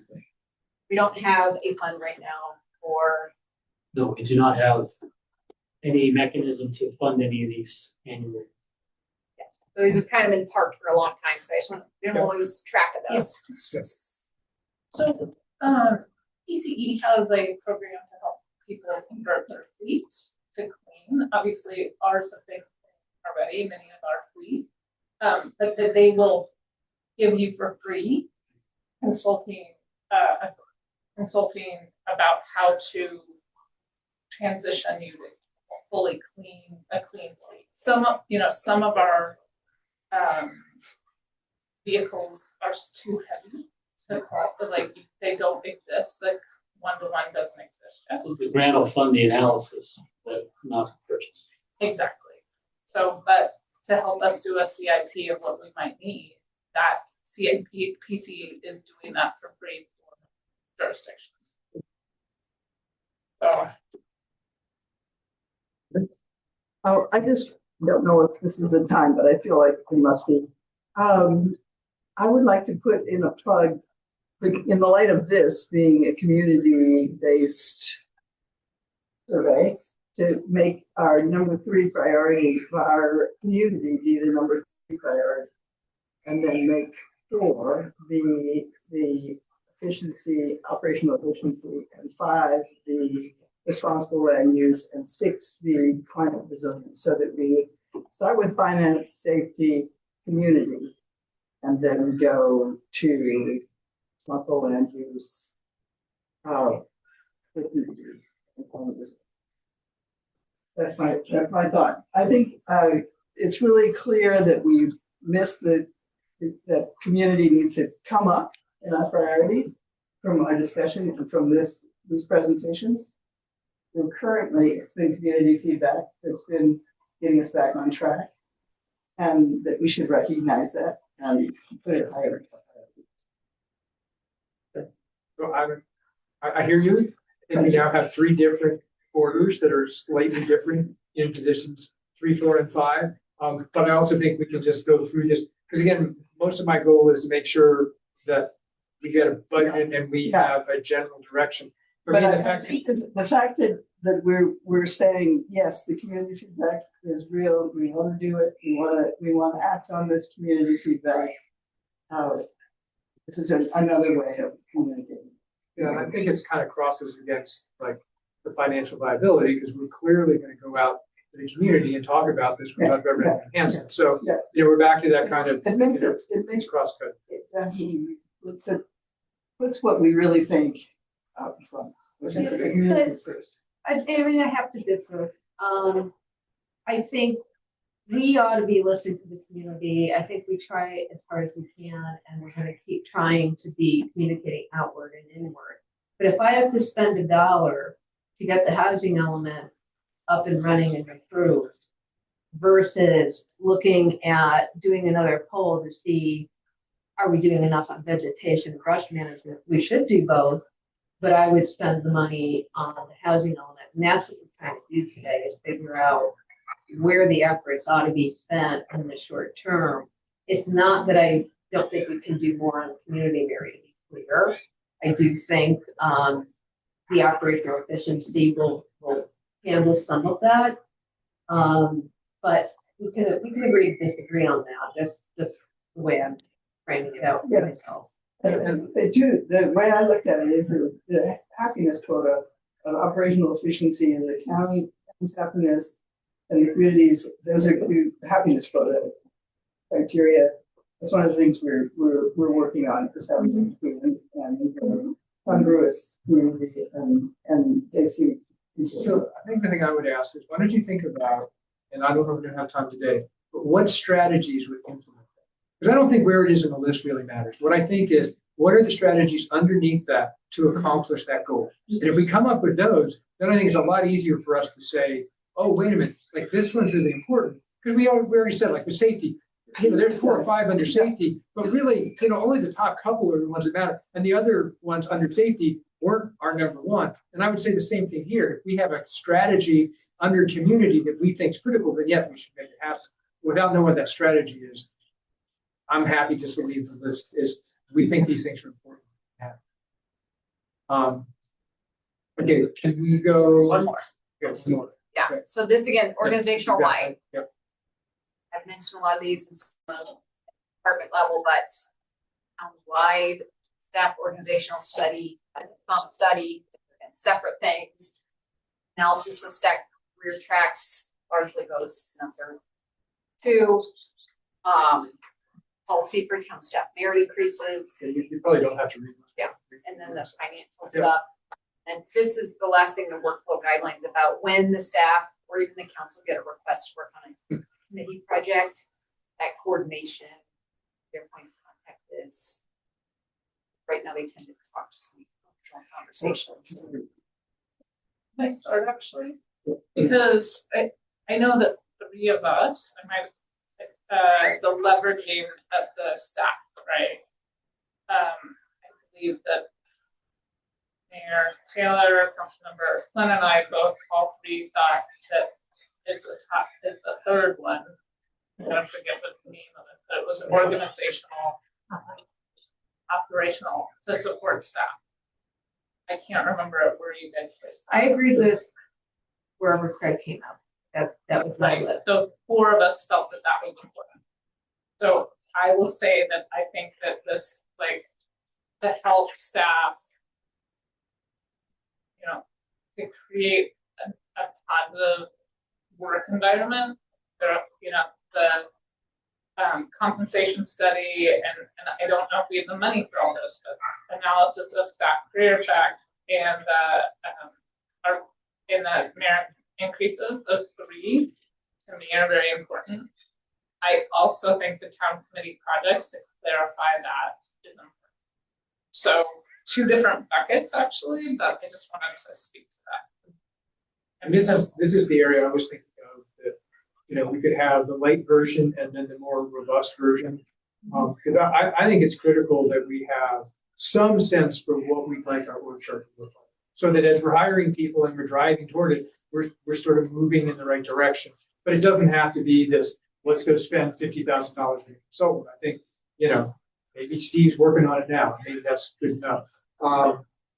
You know, class and compensation, I think that's important, but I don't think we're going to get to it with the budget we have. On the other hand, I think merit increase, I think we should come up with a policy, even if it's right now it's the light policy, where we just survey a couple of communities and say, these are what people do, and a proposal comes back to council, and council needs to make a decision. Because I know we did it on education, like we wanted to make sure staff had money for education. Even though we were trying to balance the budget, we said, no, we're going to leave that in there. I think leaving something in there, and maybe it's not nearly what it should be, but just a signal from the council that we care about the staff, to me seems important. So that would be the light version to me versus doing a full-blown, you know, analysis across the county of merit and all the rest of that stuff. And then on the last one, the projects and the workflow, I think this is back to Mary's thing about community. This is as much about setting expectations for the community and for the people, you know, our volunteers who work hard, to know what they can expect. So they don't feel like I did all this work and then I was told to do something else, because that's got to be the most frustrating thing. Yes. When you volunteer your time and you think you're doing something great and then you're told, well, you should be doing something different. So again, I'd like to do the light version of this. I think it's not very complicated, but I think there is a process that we ought to, you know, get written up and come back for the council to sort of agree on. Can you look puzzled to this on the last one? Because I can tell you what I mean by that. No, I think all of these are worth looking at. My question is, can you legally do a rough justice merit increase program? Like, are there employment issues or state guidelines that we need to keep in mind? Or do we have that freedom? I honestly don't know. But you know, if we're gonna pick a couple of proxies, it makes a lot of sense. And it's more than we're doing now. I just don't know if there's any. Yeah, I would have to research that probably with Labor Council. Yeah. Too. Okay. And the thing I was thinking of in regards to that is, do we put aside a certain amount of money in a merit increase group and then let staff figure out what the procedures would be to allocate that merit? Like, are we council willing to tell the finance department, when you build your budget, we want you to build a certain amount of money for merit increases? That's as far as I was willing to go. Is it pretty common in San Mateo County to do this? Yes, for those employees that are not at the top step, there's usually, I see. It's usually a 5% increase. If depending on performance for some employees, for some have union MOUs, it's baked in every year 5% until they reach the top step. Mm-hmm. Okay. But since there's no unions, no MOUs here, it is we don't have steps, so it is council's discretion. And you still have in here sustainable financial planning and financial reporting. We've already discussed those. We're not considering those again here, or is there an angle here that you want to raise? Well, I think the angle that, the reason I got moved here, when I talked to Tony, these were more sustainable financial plan across the organization, not just in the finance department. So I think we have talked about it. I can assume that, okay. Yeah, and so I think that's fine, but I think that's why we just seemed like, again, we've had a lot of these issues that are cross-cutting, and so we just wanted these to be clearly just cross-cutting in there. And the class and my only last question is the class and compensation. I think there's a call for one more. The class and compensation study, I take it that it is more of an effort, but is that critical? I guess I'm asking Sarah and Tony, are those critical to your ability to, like, I want you to weigh in how to think about that. If they have to be demoted a little bit, would that be a big part, a balance for your recruitment? I know a little bit. It makes sense to me the first two kind of go together, just making sure we're in the right direction as an organization, especially when we have new staff, we're finding out, well, we'd like to have additional staff to do these things. One thing that I noted is because we're having a lot of past interims, it depended on also the director's role. Yeah. But I think I want to, as much as I'd love to say who I think I need, I don't want it to always be the director and their preference, but as an organization or town, we're thinking about what policy, what direction we all want to go, and that should be consistent whether there's a certain director or not. Obviously, they'll have some say.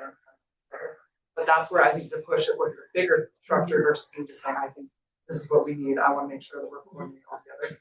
But I mean, to me, the class compensation sort of comes with that is like, not only what staff do we have, also what staff do we have the opportunity to have, or the different levels, probably is the incorrect terminology, but if it's associate versus senior planner, or those where there's opportunity, if you do have someone that can get promoted pending budget as well, does that even exist? And then if it does, what should the salary be? And I'll say this got brought up a little bit because I was proposing this idea of like a senior DRT/building inspector. That doesn't exist. It would be this role that would be a sort of botched together version of maybe different salaries, and that would take a little bit more effort to study. Well, what would that be? It would be nice. Like, we don't necessarily need a full-time building inspector, or do we need a full-time senior DRT? Like, is there a way to have this, if this exists, one person that can do this role? And it'd be great when we announce it that there's an opportunity that we might attract that type of person to apply into that role. But if we don't even have it existing, so that was kind of a little bit where some of this. How big a effort is that type of class of compensation? I mean, I'm assuming it's more. I just want to pressure test that. It's almost like a fee study. Okay. Okay, so that is a big deal. We'll have to give them a list of comp cities. Then they're gonna have to look at all their classifications, what benefits they provide to total comp. So it's okay. It's extensive. So is the light version, like, I appreciated the mayor's suggestion of a lighter version, is that even? Well, I mean, we could do informal ones, but it would require someone to go and do all the research, and that would take a lot of time. Yeah, and I kind of felt like for the class compensation study, that felt like something we would do more. Like that one didn't feel like a light version to me. Whereas the organizational structure study, I can imagine a light version of that versus a full-blown version of it. An analysis of career tracks. Again, you could have a light version of we have these people in the organization. We kind of have a sense for where we want them to go, and then we could have later a more formal version of we really have a ladder, and we may not have every rung filled, but we have the more formal one. So that was sort of what I was thinking. Yeah, I mean, the career track we could do. Like I can say this is the finance partnership, and we need a ladder for progression. So when they do the development, they do the training, they do have a degree, and they can move up. Okay, other comments on organizational needs? Yes, I have a couple. Yeah. As you talk about the structure, like you said, you can generate already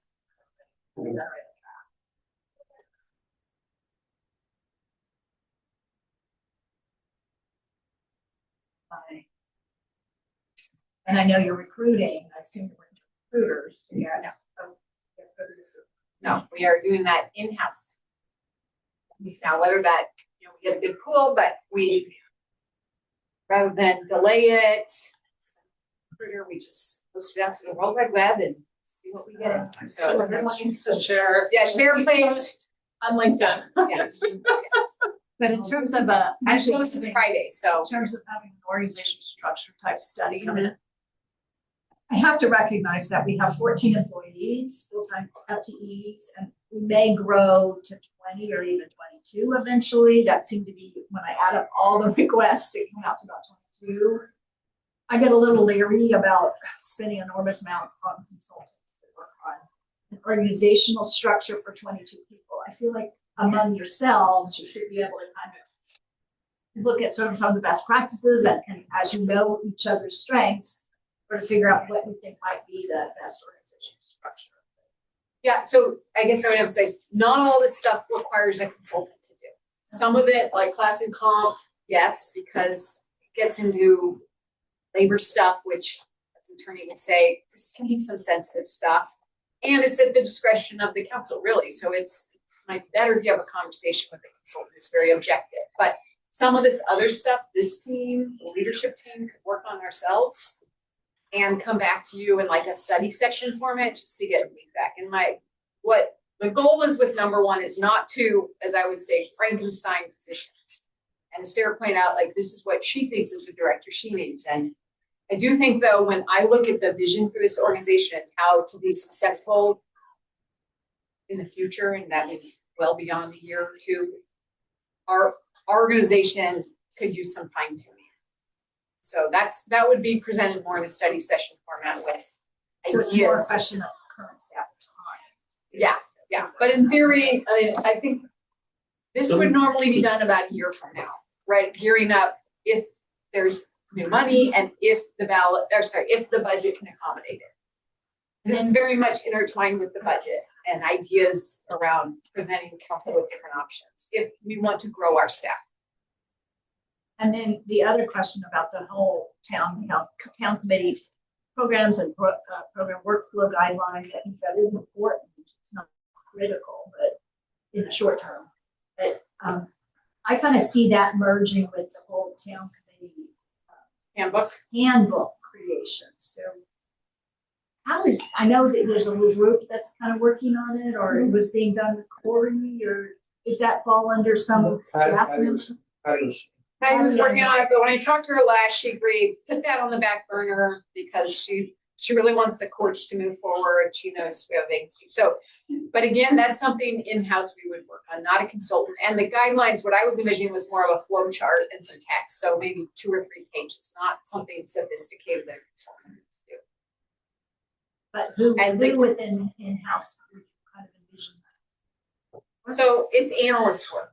We have 1.5 we have 2 analysts, so we toss each one of them. Nice. Not to belabor this, but that's a good example of something that the assistant town manager was working on, but traditionally would be done at more of an analyst level. And that way we can grow the analysts to get projects to work on and get some time for council and project that would be something that's leverage priority for them. And your current analysts, do you feel that their plates are massively full, or they're kind of shared between different departments, or how? One is shared, and Steve's definitely working right now on their work plans and soon when we do them, because we also do annual performance evaluations and annual work planning, and that work is being done right now. And then when I kind of go back to Mary's community thing, one of the big things that ask is more of having the door to the town hall be open. So that people can come in and get their questions answered, or they can drop off checks or whatever. So we have not talked at all about beyond the staffing that we're being providing for planning and building, but the rest of the time, kind of got analysts that are sort of doing a lot of things, but also handling like that. So just wondering, at this point, how many hours are we actually open to the public?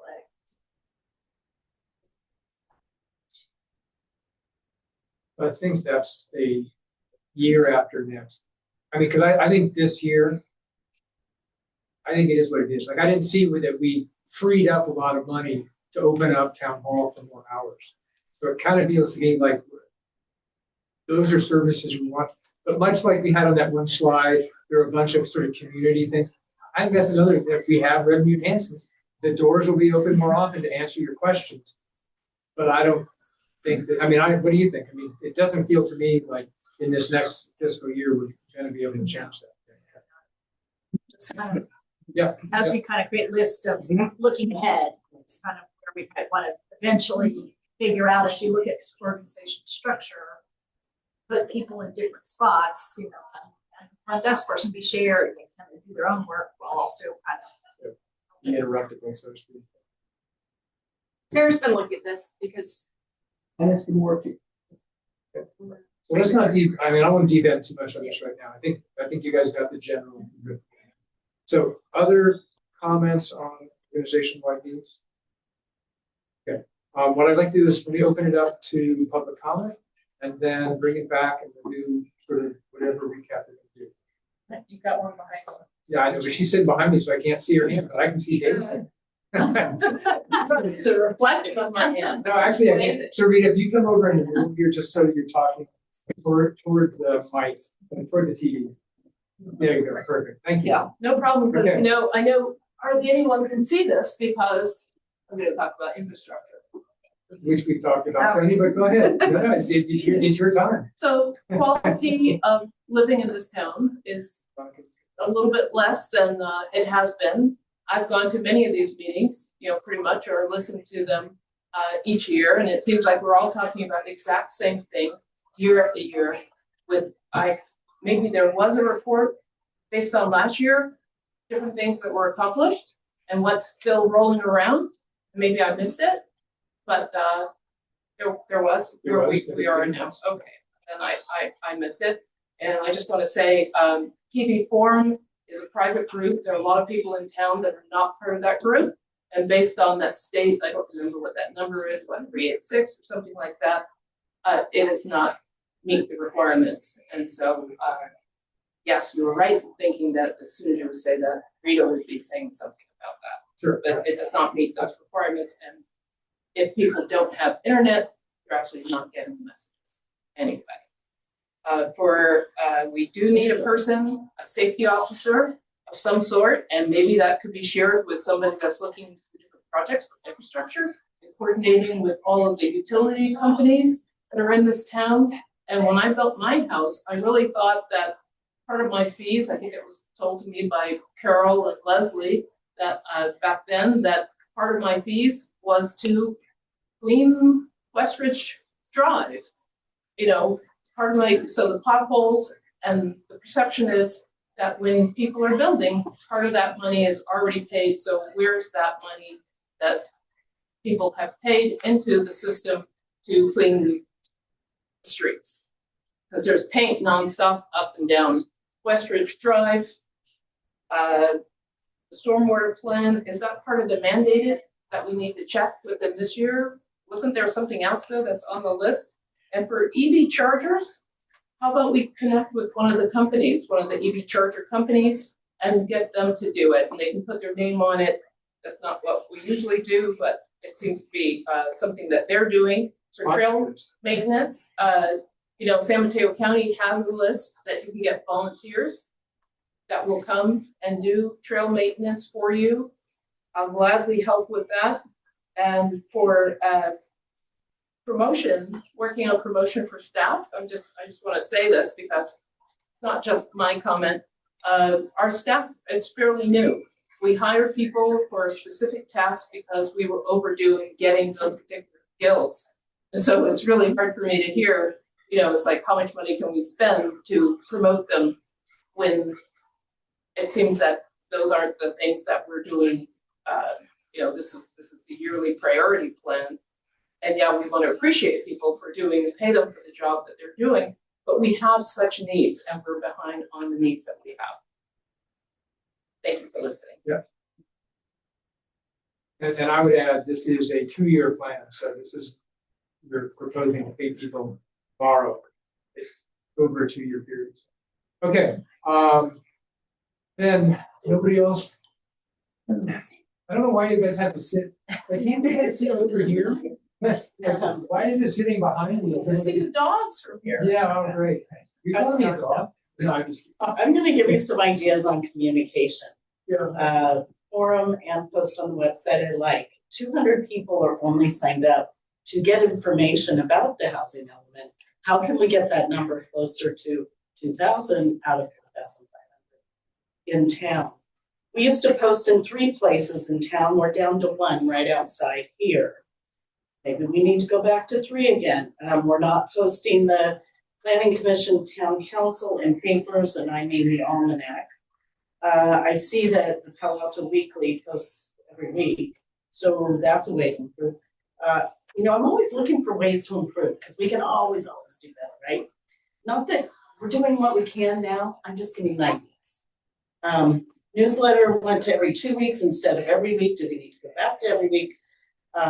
Send to all mailboxes a postcard showing the 7 locations for the housing element and Judith's idea. Let me tell you how the housing element works. Then we get away from the PV forum and we go to the addresses we know that are in town. And then how can we gather for developmental agreements? How do we know what's in developmental agreements? How can medications be more thoroughly written? How can that infrastructure expectations be written into developmental agreements?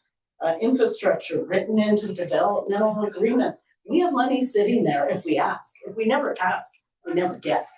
Okay, and that's really what I'm concerned about.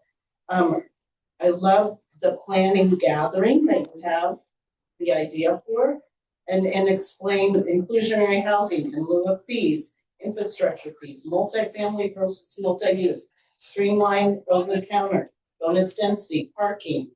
Mitigations, what are the new laws? There's so many things we can educate on, but the bulldozers are coming. We're going to be surprised. Let's educate. Thank you. Okay. Nobody else behind me? All right. Online. No, I'm moving it online. I was just trying to get the room gets priority. So Dave Cardinal, you're up. Hi. Yeah, a couple comments. First of all, I want to say obviously it's been a little hard to sort out all the audio, so apologies if I've missed something, but I've tried to listen to the whole meeting. My main comment about the current topic is that I think our arrangement is that our town manager manages the staff and the town council serves as a board for the town manager. And as a result, since I think Darcy happens to be really good at her job, I just want to make sure we don't nitpick her to death by trying to tell her how to do her job or how she should manage her staff or how she should reward them. I think that's her job. I've been on boards before and it's easy to overstep. I just want to make sure we're cognizant of that. And I know everybody thinks that's a big thing and is important. So I think that's important. As far as the earlier private public discussion, PV Forum, of course, is private. But at the end of the day, so is Facebook and Twitter, X, and God forbid, Truth Social. And those have now become major outlets for public agencies dispersing information. So as much as it pains me to admit it, as long as we get our word out on our town website first, I don't think there's any reason to whine about them. I get that PV Forum isn't the same as Facebook according to the law, but frankly, I think it's 100 times better according to any moral authority you can imagine. I can't imagine much worse than Facebook or Twitter X, honestly. Speaking of which, there's a lot of concern about transparency. Craig Hughes, whatever you think of him, wrote a really nice app that would show everyone in town, whomever was online. And some people complained about it because it wasn't written by a, like, I don't know, government certified contractor, and it was disabled. Craig's moved on, but I'm in touch with him. We could potentially reinstitute that with help from the town if it would be valuable. Obviously, it's private, whatever, but the town doesn't have much money. We're talking about including volunteers. So it would be a service to the town we could do without any actual money contributed from the town. So those are my thoughts. Thank you. Thank you, Dave. Okay, I don't see any other hands online. I don't see any new people wandering in behind me while I was looking. So I'm going to close public comment.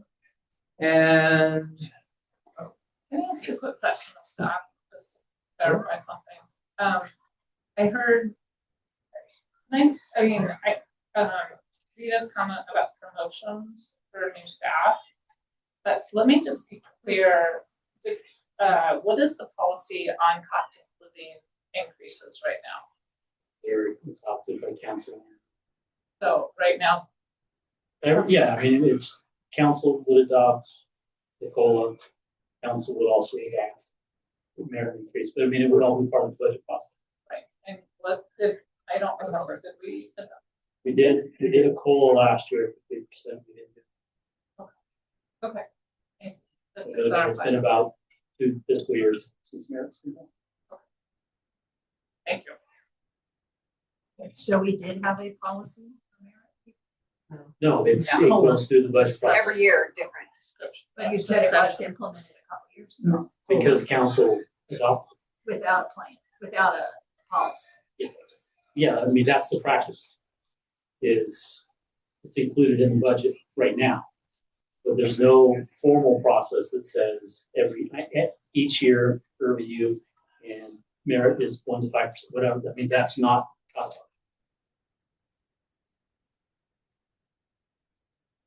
okay, so that I'd like to move into sort of closing, sort of consensus recap. So I think this is an opportunity to just go around the room and provide your comments, whatever you would like to say. So Judith, why don't I start with you? Yeah, if I recall correctly, I think where you ended up, Craig, was financial safety, operational efficiency and effectiveness, land use, community, and environmental sustainability. Does that sound right? That does. Okay. I'm comfortable with those. And for what it's worth on the community side, I'm not minimizing the amount of work we have to do, but I think by the operational efficiency and effectiveness, we're going to be solving part of a community effort. And then there's the fielded part that I think we all need to be trying for every day, but I don't know how to describe it. So that's some of the rationale behind wanting to stay there, my original outline that I was comfortable with. Okay, thank you. Mary? She says impassioned. Try not to be, I'm not going to be impassioned, but I do think it's a time for good optics.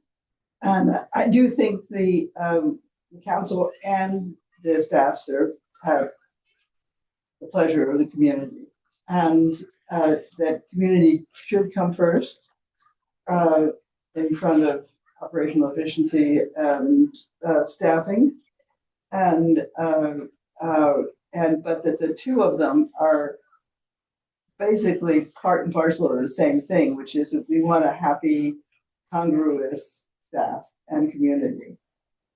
So I love having them close together. So that's the reason I suggested it should be 3 and 4, community and then staff operation. But I'm perfectly happy just to have gotten it on the list. I feel a major victory that we got community on the list.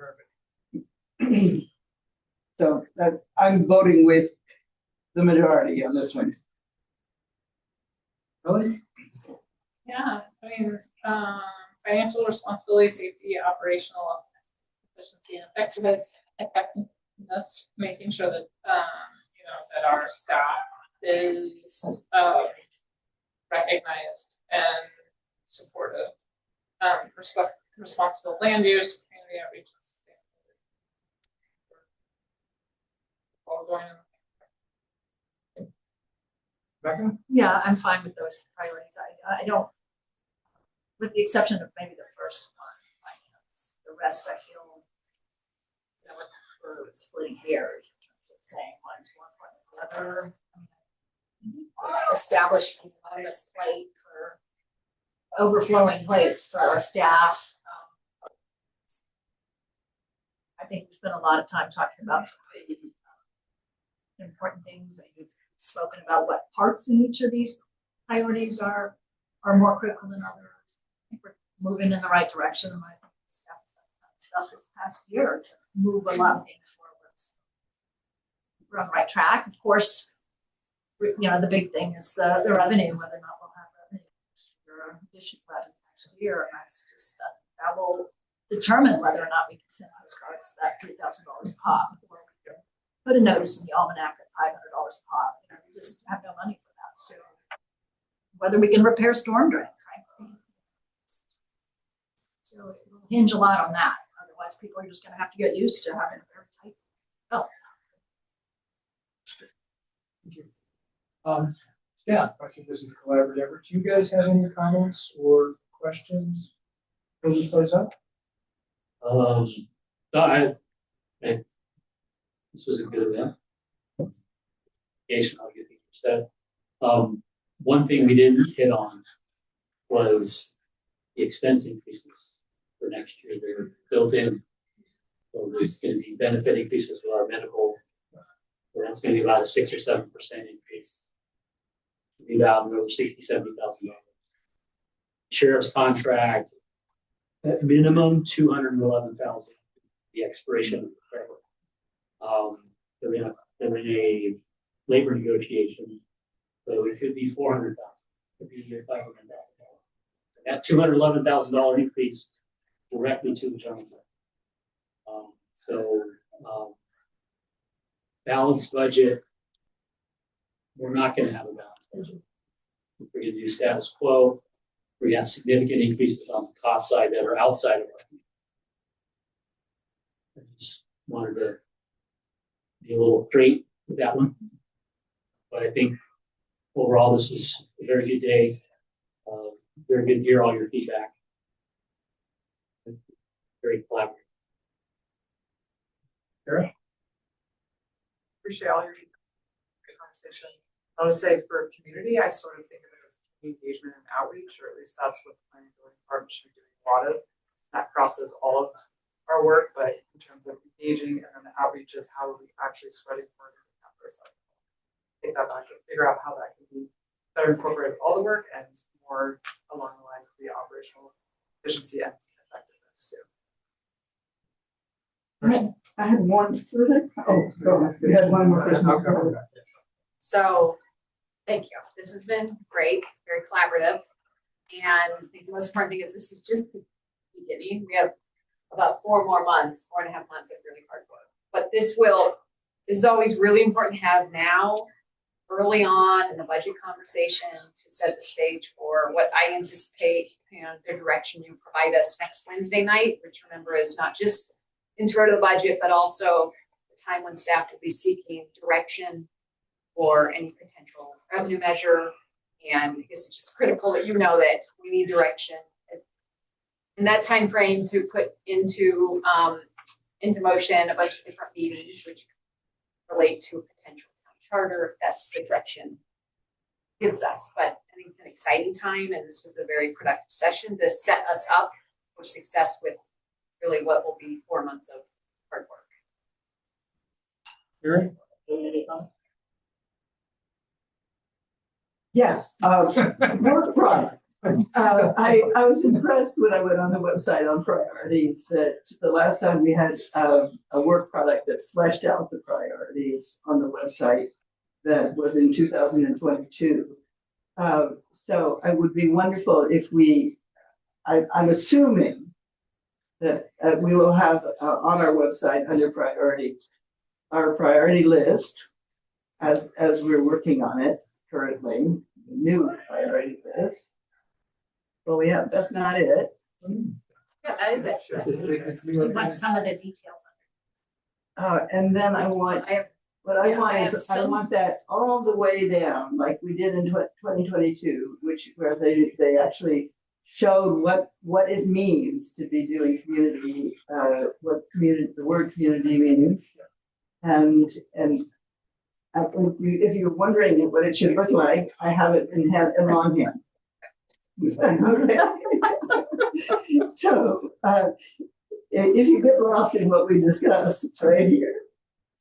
Because I do think it's fine to have those big, huge priorities, but what matters is that you think that the ballpark is under community, the pickleball courts are under community. What does community mean? It's responding to the need of the community. It's the giving the committee handbook. Those need to have a place in this structure.